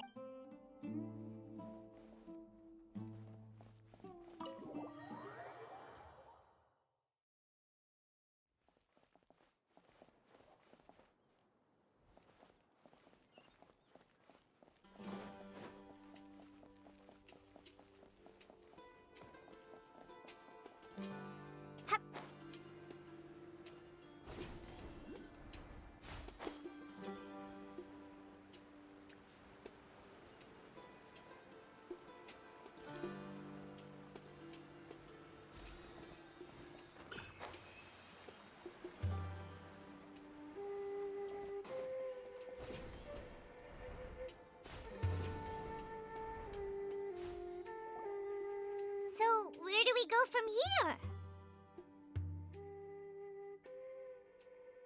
Yes. After leaving the village, we should head straight toward the desert.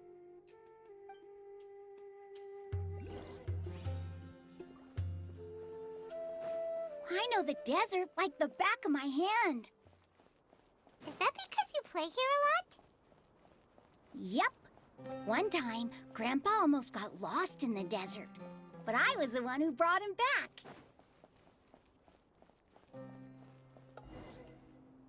There's something here. What's this? It's buried in the sand. Looks like we'll need to roll up our sleeves and do some work. And Paimon thought running around everywhere was already enough work. Okay. So, we have to dig it out? Whatever's down there, it looks like it's buried really... This These are likely fragments of an Academia-developed device, something akin to a headset.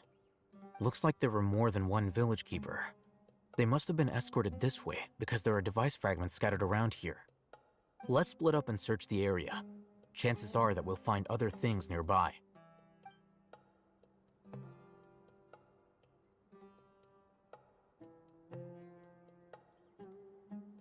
Is this what we're searching for?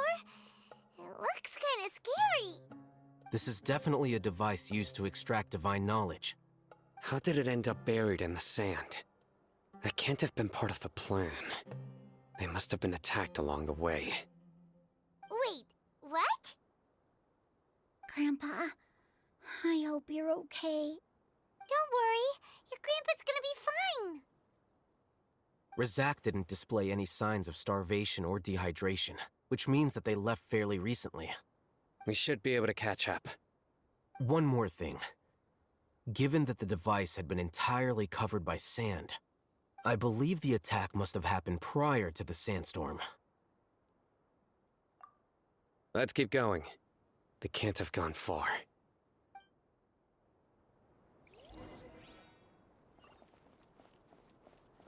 Ugh, but running on sand is so tiring. But you're flying, aren't you, Paimon? Is flying over sand tiring too? Ugh, of course it is.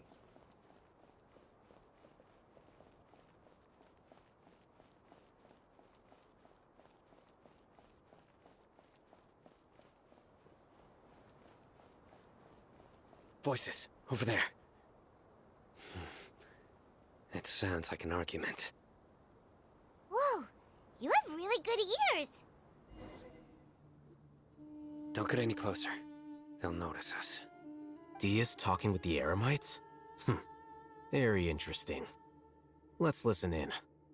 If you had informed me sooner, there'd be plenty of room for us to... You're one of us. We would never lie. Scholars. You don't know as much as I do. Need me to... I knew it. That's our Dia. Dia? Why would you... Dia! Hey, what are you doing? Huh? Didn't you say you'd help me find Grandpa? Why are you on their side? Well, look who's here. Ain't that something? This complicates things.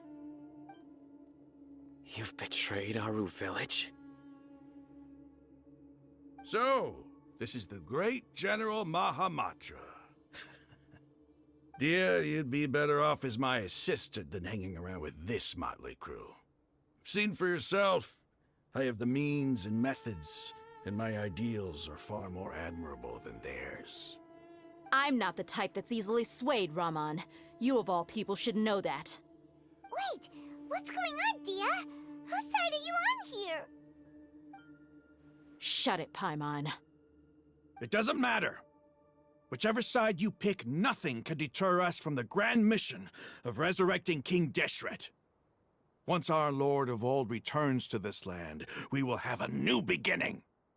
Face the facts, Raman. It's not gonna happen. You should understand that more than anyone. Have all your years as a merc taught you nothing about placing hopes in a ruler? I'm a desert dweller and a proud follower of King Deshret. Whether I live by the edge of the sword or in peaceful comfort, my soul will always carry this conviction. It's not too late yet. The village mad scholars aren't gonna bring King Deshret back to life. You don't understand, my dear lady. Pursuing our faith is our purpose in life. Even if the chance of success is 1 in a million, we must be willing to give everything we have. Even if it'll expose you to the Academia? Even if they end up disbanding the Eremites? Your Eremites, which you've worked so hard for all these years? Yes. We've waited a long time for this day to come. The sun and the moon no longer shine here. All you see now is cracks in this desiccated land. But fate has finally dealt me a hand to play against the Academia. With these scholars in our custody, we'll stomp the Academia's forces and fight our way beyond the wall of Samiel. Ridiculous. Think about it. The Academia controls the entirety of Sumeru. Your powers are negligible in comparison. If you still don't believe me, then try asking these two men. They're also against the Academia, but neither of them are as arrogant as you are. They look more like pawns of the Academia to me.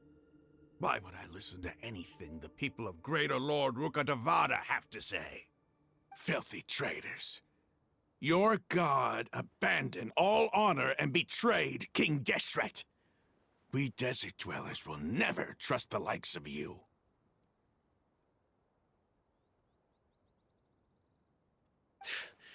It's impossible to communicate with someone so hostile. Perhaps we should. Do you really believe that by kidnapping the scholars, you'll be able to negotiate with the Academia? These people have no value as bargaining chips, but I could be persuaded to take their place as your next hostage. These scholars were exiled from the Academia. I, on the other hand, am their current scribe, and will be a much greater asset to you. Wait, you can't be serious. So, you want to trade places with the hostages, do you? Precisely. Any wise person would gladly accept my offer. What are you thinking? What if they decide to kill you instead? Well, that would be bad luck for me.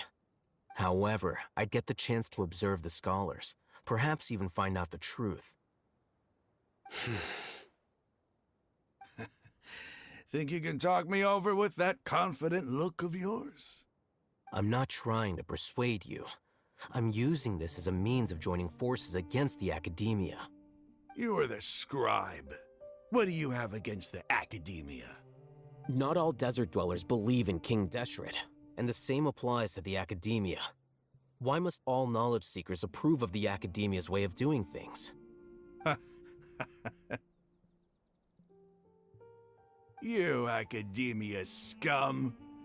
Every last one of you is nothing but a hypocrite, just like everyone else on the other side of that wall. I've made myself clear enough. I won't listen to another word from the Dendro Archon's people. Not so fast. I'll hate them. Do you stand by everything you just said? I never make empty promises. You know you're making a dangerous decision, right? I do. Good. Raman, hear me out. These people are my friends. Maybe you can't take the followers of the Dendro Archon at their word, but what about me? Do you trust me? We've known each other for years. Of course I do. In that case, I'm willing to vouch for their honesty with my right arm. Come on, Raman, don't be a coward. If you're serious about taking on the Academia, you need to steel yourself. You can't be afraid. An arm from the Flame Mane. You've piqued my interest. But what if you refuse to oblige? What should I do then? No one's a fool here, Dia. We're mercs. And mercs don't tend to live long unless they have their wits about them. You're not wrong, but this is different. I promised my friends that we'd bring back the village keepers together. Let's do it right here, then. Give me your right arm as proof of your resolve. Don't listen to him!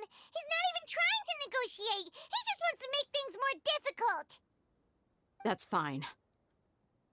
Are you crazy? We came here to save lives. One arm for that many people is still a pretty good deal, if you ask me. Raman, I'm holding up my end of the deal here. You'd better not let me down. Sure. Go ahead and cut off her right arm.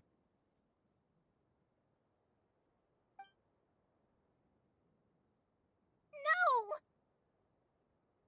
Dia! What are you gonna do? Think of something! You don't have to go this far. That's not for you to decide. Do it! Dia! Run!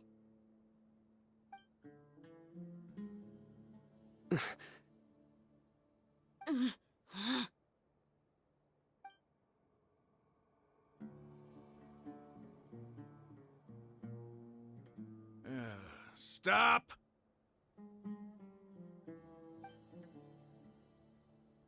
What's wrong? Can't do it?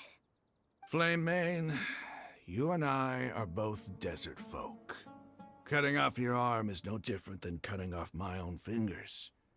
Where's the sense in cutting my own kin to pieces? You've shown me that you're serious. Go on now, take your friends and leave. Meet me in the desert at noon tomorrow.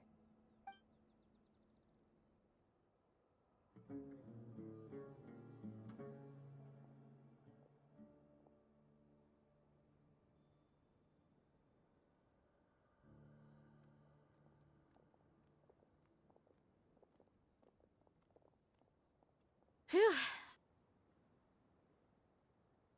I was really counting on him not going through with it. Dia! That was crazy! Have you all lost your minds? What if he'd actually cut your arm off? Then I just have to hold my claymore with my left arm. Okay, I'm sorry. But sometimes when you're out on a limb, you gotta double down to seal the deal, you know? Don't ever make a promise like that again. I can deal with the likes of them. If it came down to it, you would not lose to them either. I don't doubt it, Sino. But this is about more than me and them. There's a lot more where they came from. Even if we got rid of one bunch of radicals, there are others out there. Wiping them out would do more harm than good. As you wish. I'm sorry, Dia. I should have stayed put and listened. I should have trusted you. It's okay. I promised you I'd help find your grandpa, so I'll do whatever it takes. Whatever it takes? You just might be scholar material. Huh? Are you serious? The Eremites once said that I was a lunatic. Perhaps a little madness is essential to be successful in research.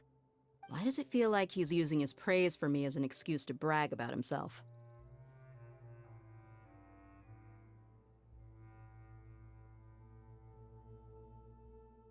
Okay, let's get moving. We should head back to the village and rest up. Today was just a trial run. Noon tomorrow is gonna be the hard part.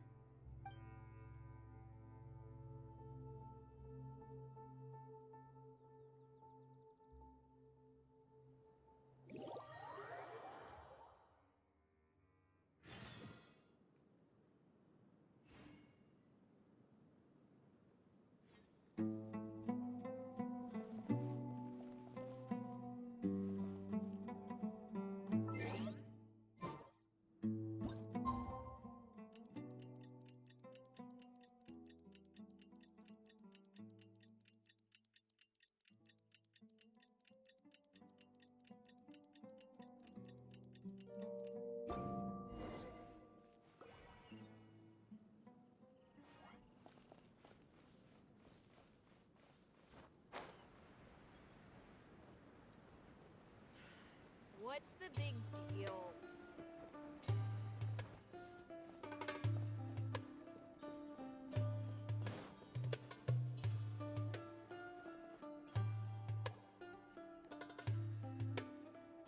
You're all here so early. Looks like we have everyone here. Isak, are you sure you want to come with us? I'll watch from a safe distance.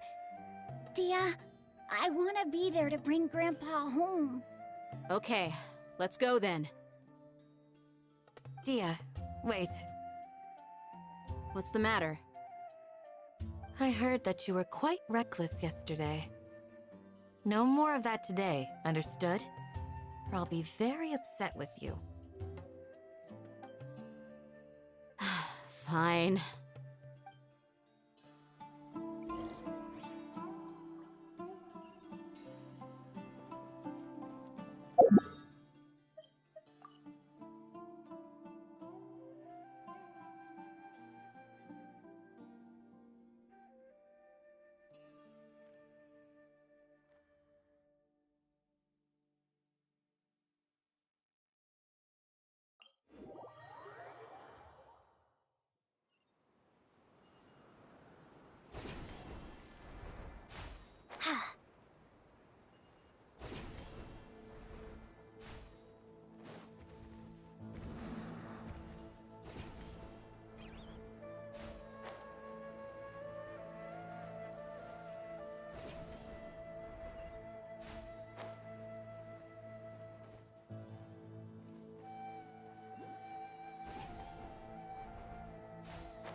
Huh. They got here before us. Uh-oh. Is it because Paimon overslept by 5 minutes and held everyone up?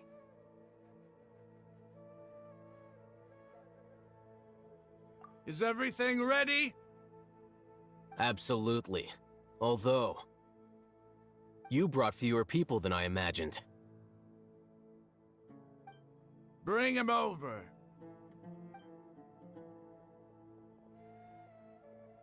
Grandpa! Why is there only one of them? Rahman, I've always thought of you as a man of his word. What's this about? It's a 1-for-1 exchange. Sounds fair, don't you think? And let me put it this way. Agreeing to any kind of deal with the Dendro Archon's people is already a huge compromise on my part. Don't you think you've asked enough?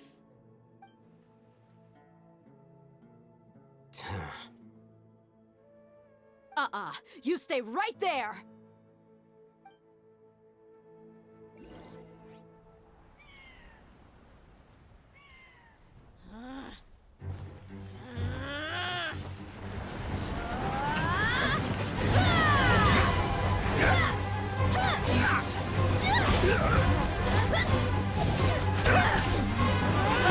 Boy-mate! What do you think you're doing? Grandpa! Don't you see this blade here? You coward! Why are your hands shaking? Wait a second! It's a earthquake! Grandpa!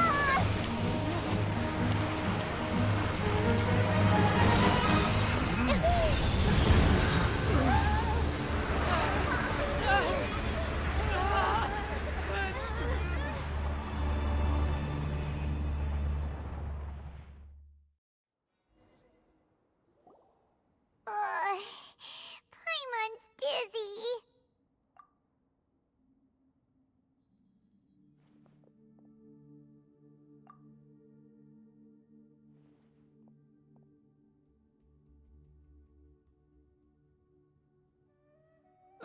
This day's going just great. What a nuisance. The sand dune collapsed. I saw an energy field. The village keeper protected us. It glowed green with dendro. Just like you said, it may well have been the remains of Lesser Lord Kusanali's power inside the scholar's body.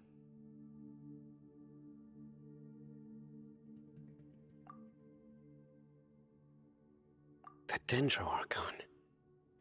The present one. Grandpa? Grandpa? Oh no, he's getting confused again. Hey, look around you. Did there used to be a temple here?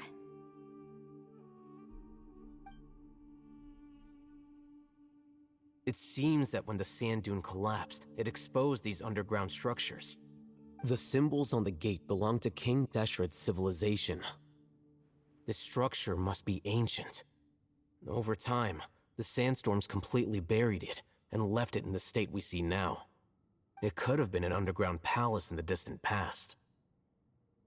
Oh, a miracle. Praise King Deshret! What's he doing here? And his men too? They must have fallen down here with us. Pretty lucky if you ask me. Most of them seem in really bad shape. Except for him. He got off lightly. Mind your head. No, this isn't the time for conflict. Our exalted lord has shown us the way to his sacred palace. He's not actually gonna go in there, is he? As it happens, I want to take a look inside too. What are you doing? Don't you think it's curious? 1 minute, Lesser Lord Kusanali's power protects us from harm, and the next, remnants of King Deshret's civilization appear. 2 major deities are vying to showcase their power to us. It would be a shame not to witness them both. Paimon thought you weren't interested in gods. Indeed. In my view, gods are just a higher form of living being, or creature, you could say. New discoveries are always worth investigating. Whether they have anything to do with gods is neither here nor there. Rahman, what are you gonna do about your men? I'll just let them lay here. King Deshret will take care of his people.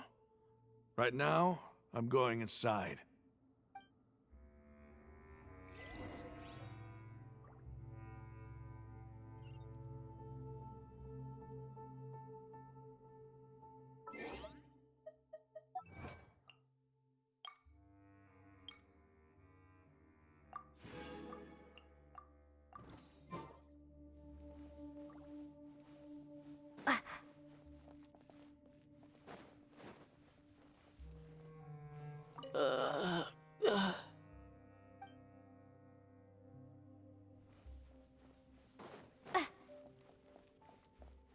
Grandpa? Grandpa? Oh no, he's getting confused.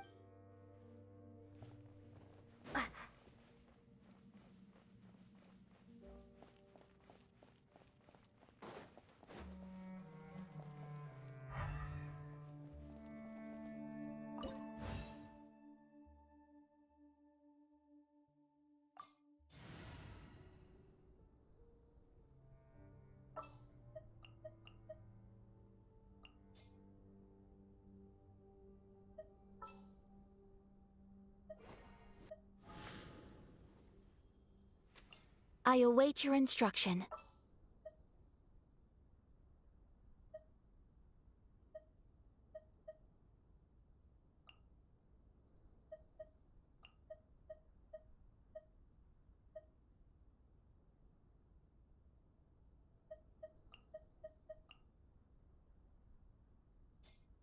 In the name of the Prinzessin!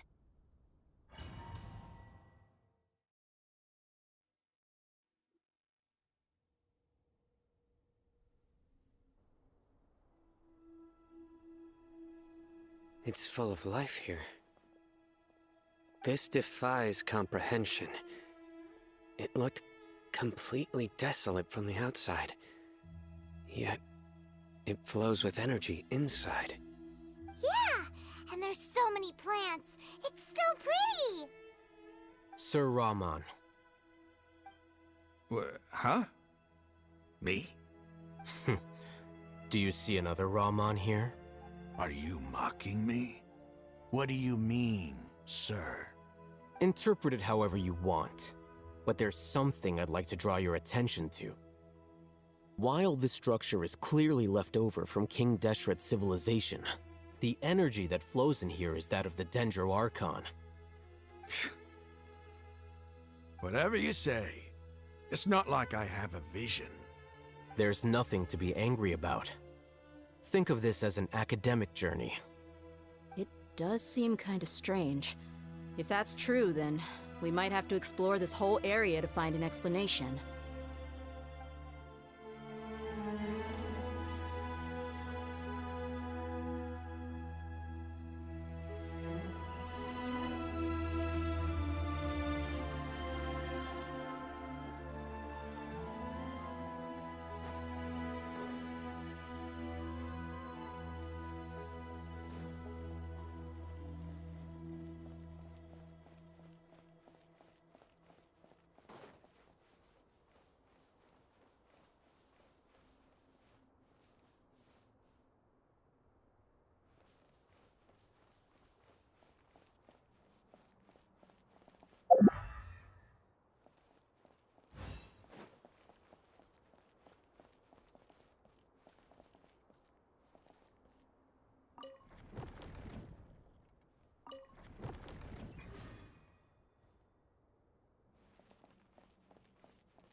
By royal decree.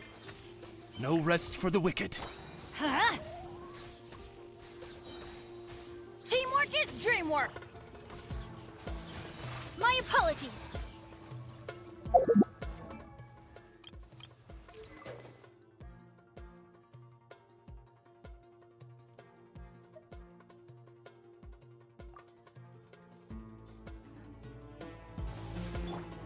Germinate! Ha! Ta! Ha! Ta! Ta! Ta! Ya! Ya! Ta!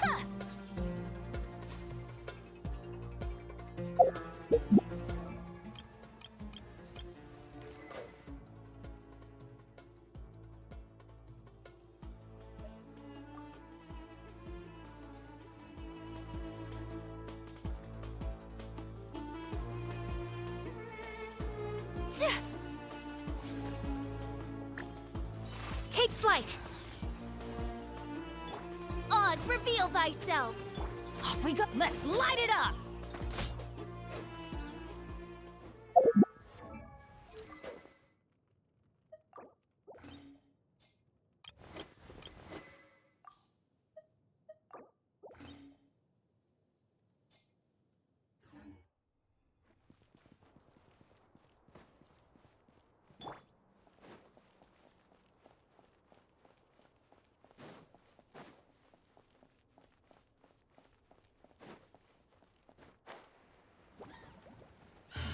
Propagate!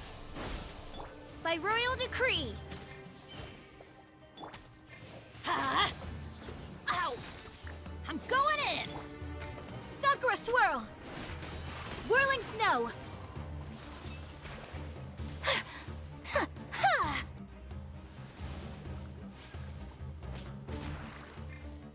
Spring forth!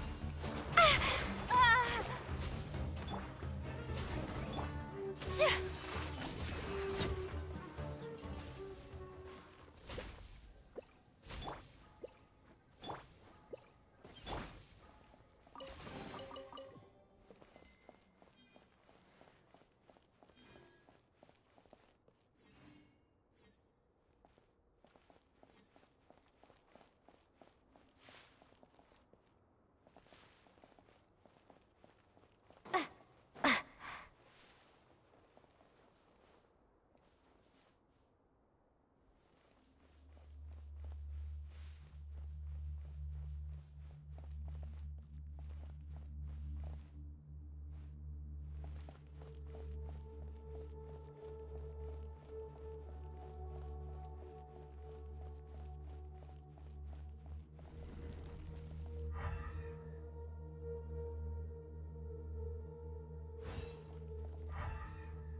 Shadow Raven, let night fall!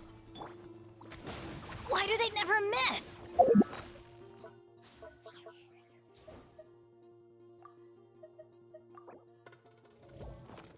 Adventure time! Let's light it up! I summon thee! Everybody stand back! Take flight! Yeah! Yeah! Yeah! Ta! Yeah! Ta! Ha!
has revealed thyself!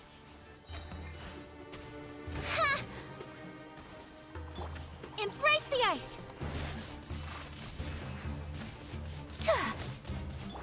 Germinate! I'm going in! Midnight Phantasmagoria. Whirling snow! Yeah!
Magis!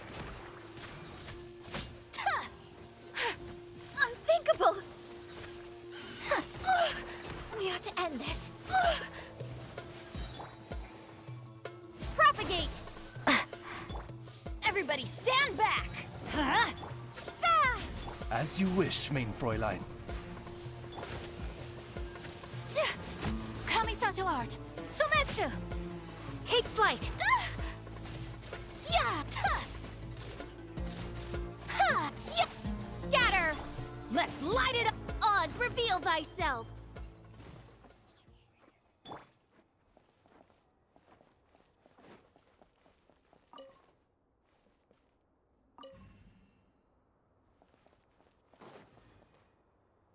Hip! Ha!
Now that's a sight to see.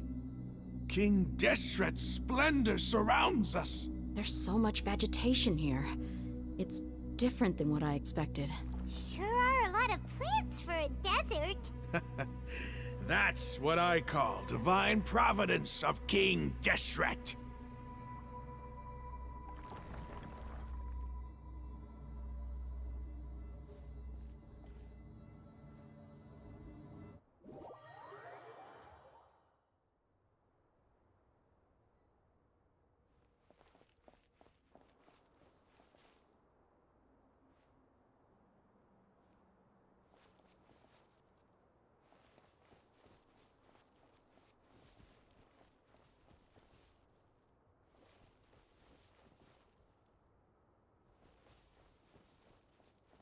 It's getting brighter! Oh, it looks so beautiful!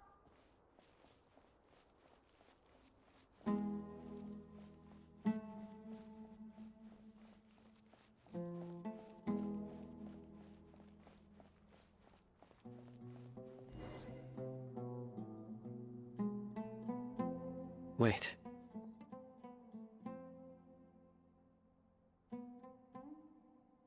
What's that?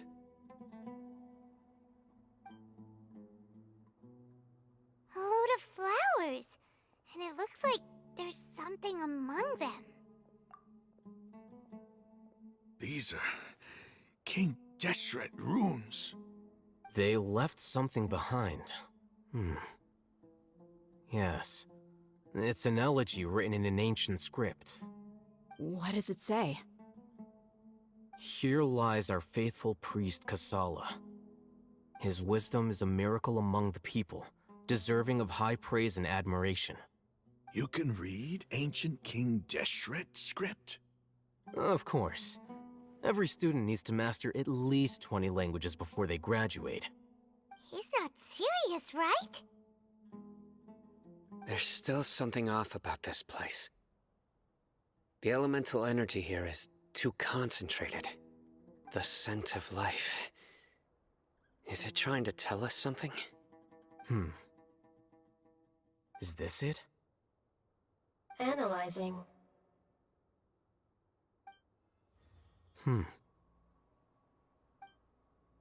There seems to be a hidden message among these skeletal remains.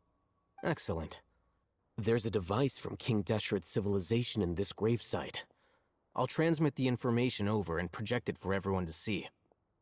Isn't sharing knowledge against the Academia's rules? Yes. However, under the circumstances, I'd prefer you to see this for yourself. You'll understand after watching it.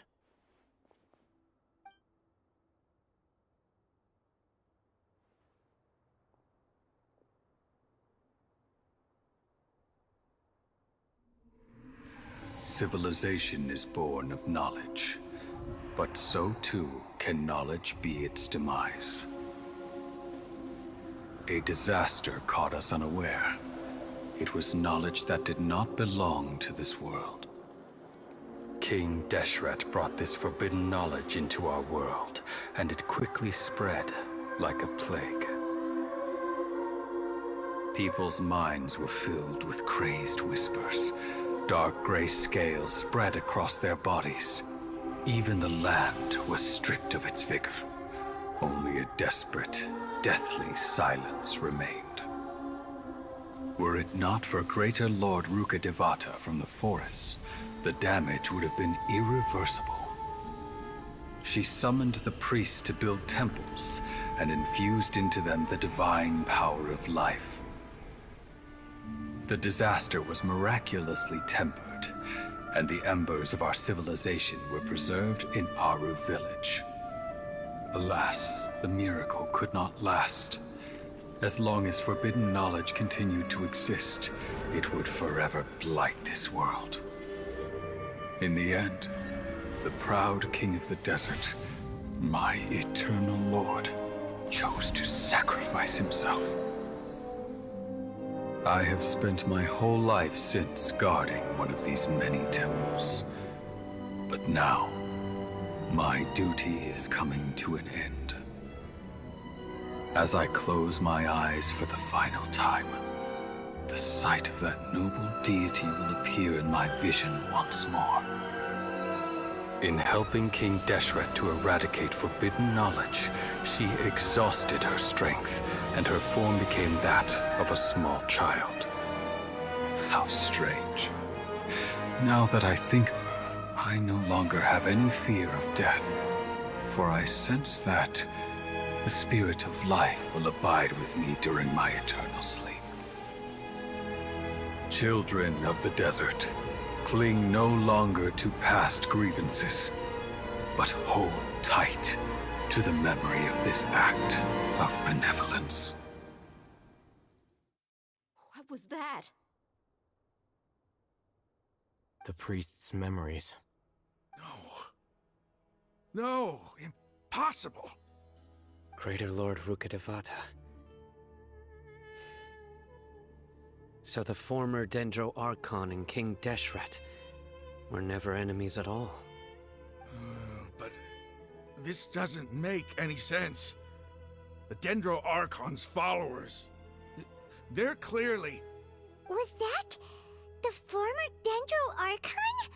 He became so tiny in the end.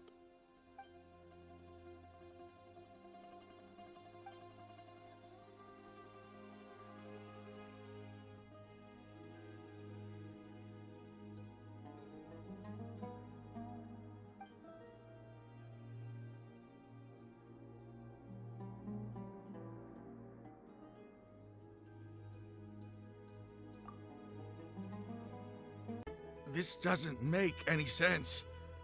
The Dendro Archon's followers, they're clearly... Was that the former Dendro Archon? He became so tiny in the end.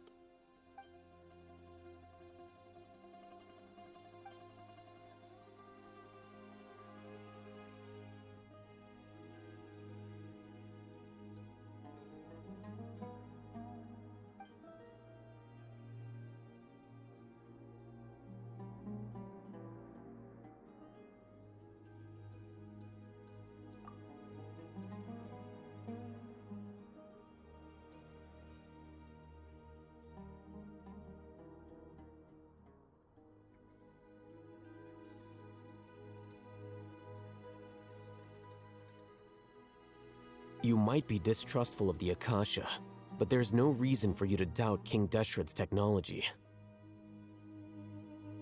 You've just witnessed his priest's last words. I've never heard about any of this before. The surviving followers of King Deshret all gathered in Aru village. Our god did not make mistakes. We refused to believe any of the rumors. King Deshret's death, the all but total annihilation of our civilization, it was all Greater Lord Rukkhadevata's doing. We saw her as nothing more than a traitor, who stabbed us in the back in our moment of crisis. Just like us humans, fighting, feuding, double-crossing each other to survive in the desert. You were blinded by your prejudice.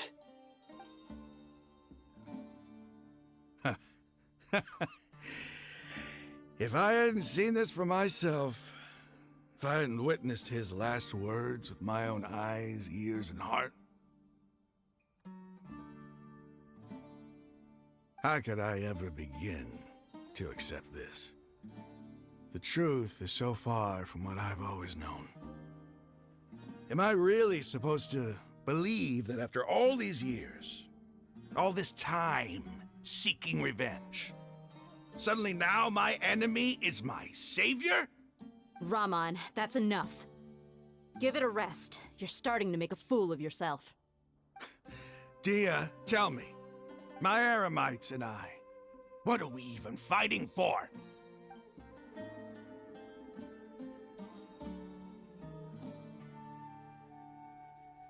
Hey, how you doing? I'll live. Thanks. I should probably go. Can't just stay here forever. What's your next move gonna be? Oh, I know what you're going to ask. I feel deeply ashamed of everything I've done. You'll get everything you're asking for. But please, give me some time. After everything that's happened here today, somehow I need to explain it to the others. It's not gonna be easy. Well, I guess that's for me to deal with. Dia, this is where our camp's located. Make a note of it. When would be a good time for us to go? Tomorrow. I'll convince everyone that we're all on the same side.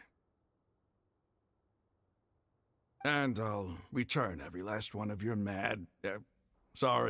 your village keepers. We'll share our other resources with you, too.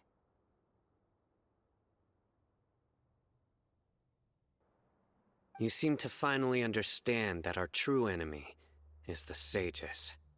Yes. The gods never gave up on anyone. It's the people responsible for all this that need to face the consequences of their actions. That must have been rough, but he seems to have figured things out now. Rahman's no fool. Being the leader of your own faction in the desert is no easy feat. It's too bad he was held back by his belief in King Deshret. But now that that's changed, I guess we have a few more people on our side. The outcome, at least, is favorable. We should get going too. Let's head back, have a proper meal, and a nice...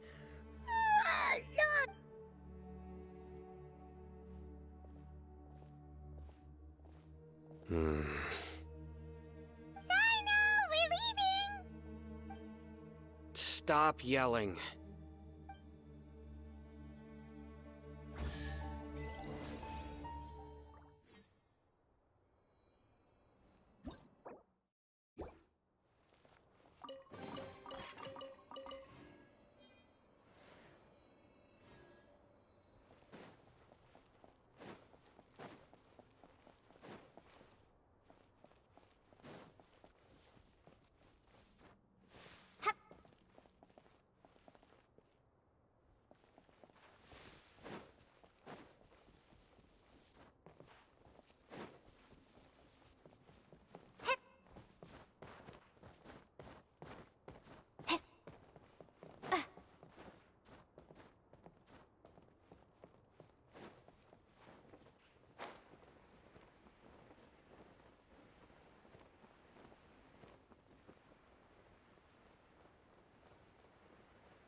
Raman, we're here. Everything's been arranged. Someone will bring the village keepers back to Aru village shortly. I guess all I can say now is, thanks for agreeing to help. Don't mention it. I think we can both agree you went to hell and back for it. But we share a common cause now. From here on out, we're allies. Where are the perpetrators? I'll bring you to them. Follow me.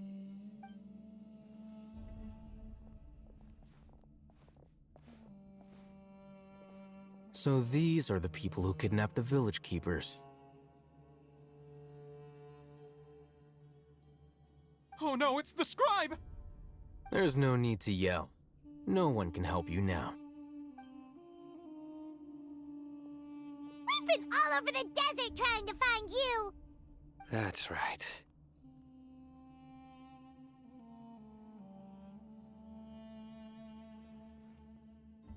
General Mahamatra? No, no! Make it quick, please! Swift and painless! Whoa. The moment they set eyes on Sino, they turned pale like they've seen a ghost! You should have known that I would be coming for you. Wait, we were just following orders. You know what I'm talking about, right? There's no way we could have done all this by ourselves. No, not Sino. He's gonna tear us limb from limb. I could do worse. Please have mercy. Start talking. Otherwise, I'll have to resort to other methods. So, your superiors have kept you quite busy recently. Why? What are they trying to accomplish? They wanted to extract canned knowledge. Don't play dumb. You know what I'm really asking. They extract divine canned knowledge. Then what? I really don't know how to explain it. Well, you better start talking or you'll be sorry! You don't want to make things any more difficult for yourself, do ya? Be my guest.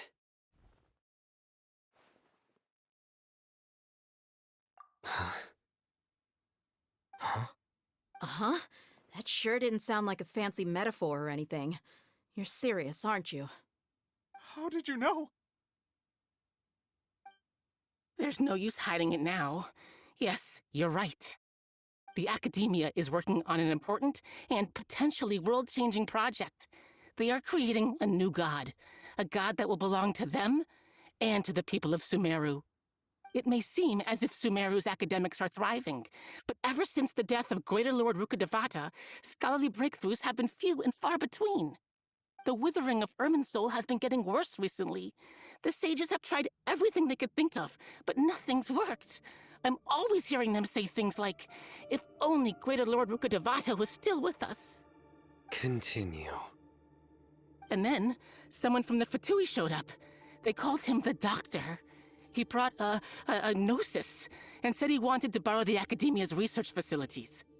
The Doctor was previously expelled from the Academia.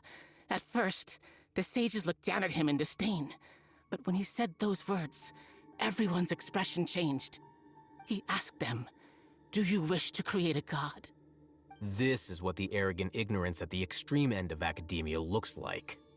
First, the Academia spent a long time constructing a divine vessel, which was based on an exquisite humanoid puppet. After that, they harvested dreams via the Zeb-Zerus Festival Samsara, maximizing the Akasha's output. With the Doctor's help, and the Akasha now functioning at maximum efficiency, they were able to use it to extract the power from the Gnosis and convert it into a divine core. Next, they decided that their new god needed to possess divine wisdom. For that to happen, they needed a huge quantity of divine canned knowledge. It adds up. But how do you determine whether the knowledge extracted is of divine origin? Call it an educated guess? The Academia has been trying to figure out the exact source of the Scholar's madness for centuries, but to no avail. Nobody can explain the cause of this phenomenon. Surely you can see what that implies, Scribe Alhaitham. If it's knowledge no mortal can comprehend, then it must be something only gods are able to decipher. In other words, It's the source of the God of Wisdom's omniscience and omnipotence.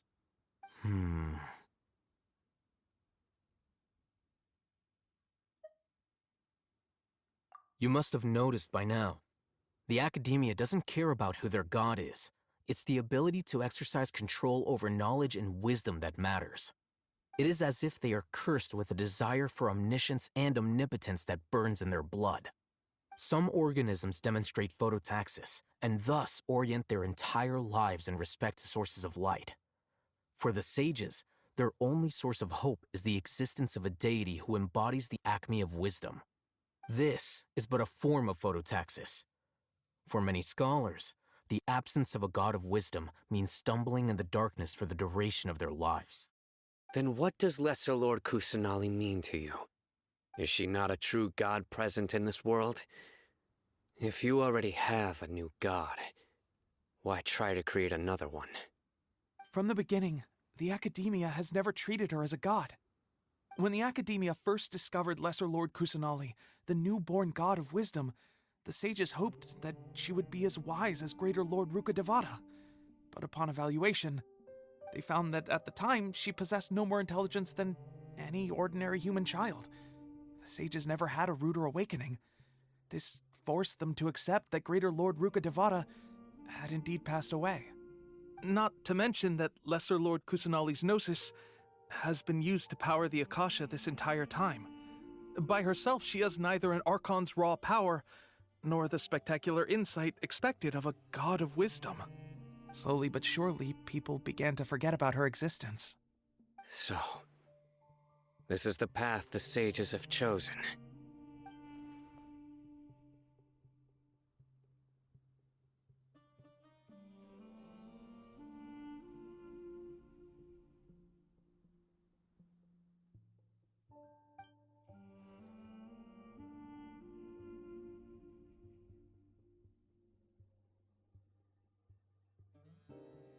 All right, let's try to keep our cool. If everyone's in a bad mood, then let's change up our scenery. Raman, give me a few men to help us escort the village keepers back to the village. And these two scholars, they're coming too.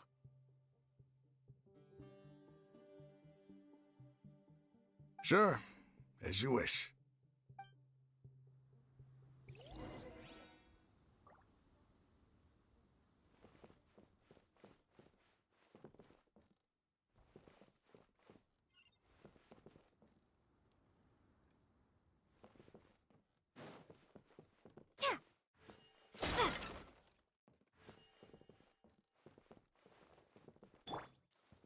Huh?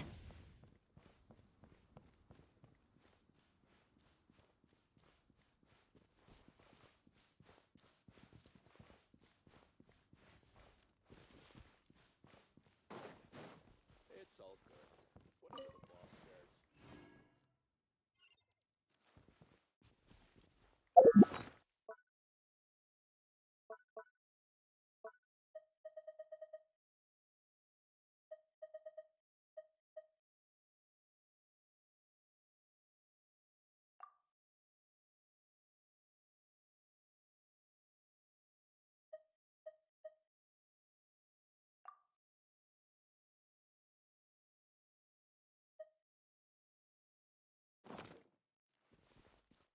Off we go!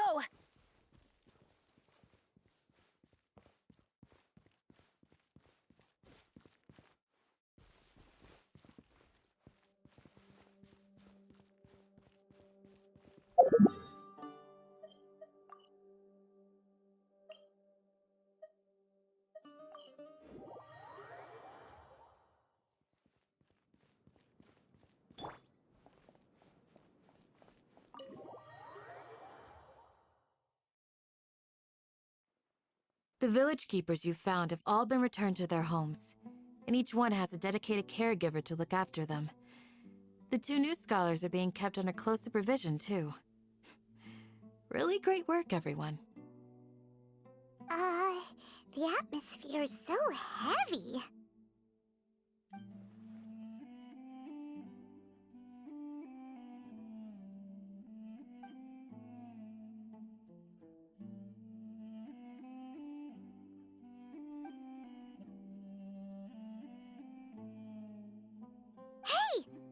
something! Stop spacing out! Come on, is there nothing left to talk about? In that case, let's all get some water and try to think about something else. Or I can go fetch some snacks. Oh, Paimon's so coming with you! Do you have any plans, Traveler? Gods above, you're not talking about work, are you?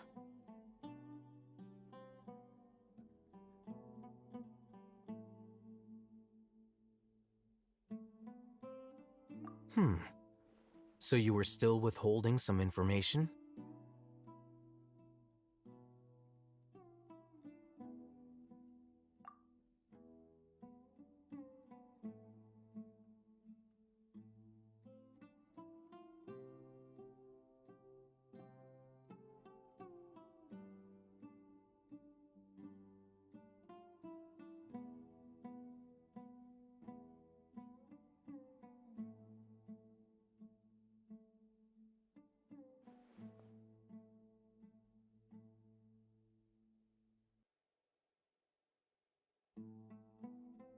Even though we lived through all of this firsthand, it still feels super surreal to hear you talk about it again.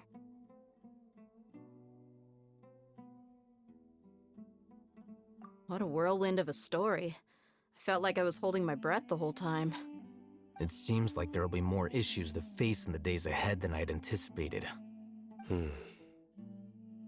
Still, now's a good time to make our next move.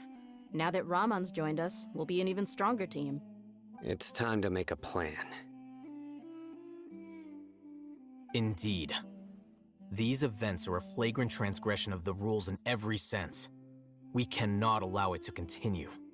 So, everyone, are we on the same page? Crush the sages and rescue our god. That is our ultimate goal. Well, let's brainstorm a little more about what other resources we can draw on. The next time we gather here, we must have a solid plan. Yep, it'll work out for sure.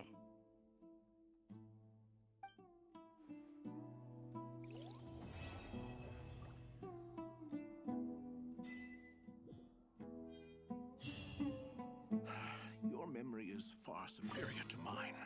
Don't rush. This is a big undertaking, and the planning and preparation for what lies ahead will no doubt take some time.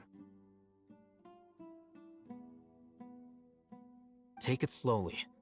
We need to make sure the plan is as effective as possible. He's starting to read his book again. Hey, are you even listening? Would you like me to lend you something to read? No way! Your books aren't quite to Paimon's tastes. I was joking. I know my books are far too difficult for you, and I have no intention of lending them out. Ugh, you're so annoying!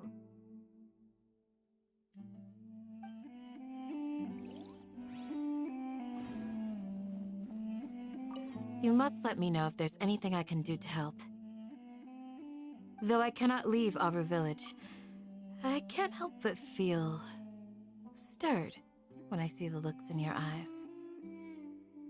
I've never felt as roused as this when fighting alone in the past. I suppose this must be the power of camaraderie.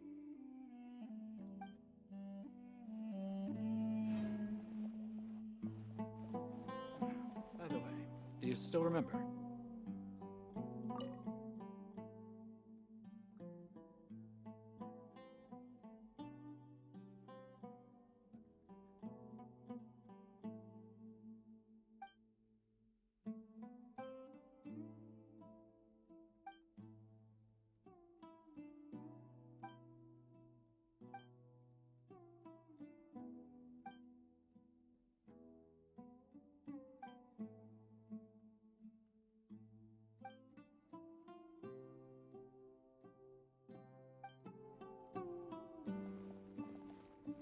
The past few days have been some of the most challenging work I've ever taken, and none of it'll earn me a single mora. I can't believe it.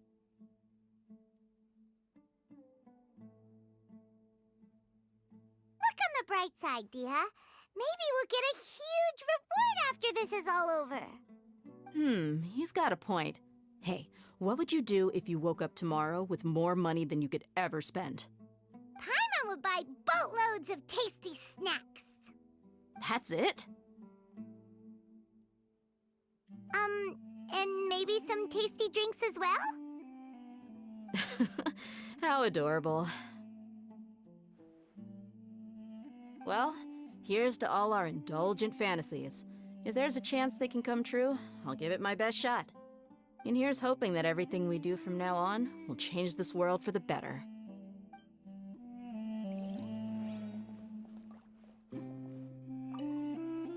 In the past, I never imagined that even the gods could suffer from hardship. If we can find a way to change all of this, will this nation become a better place?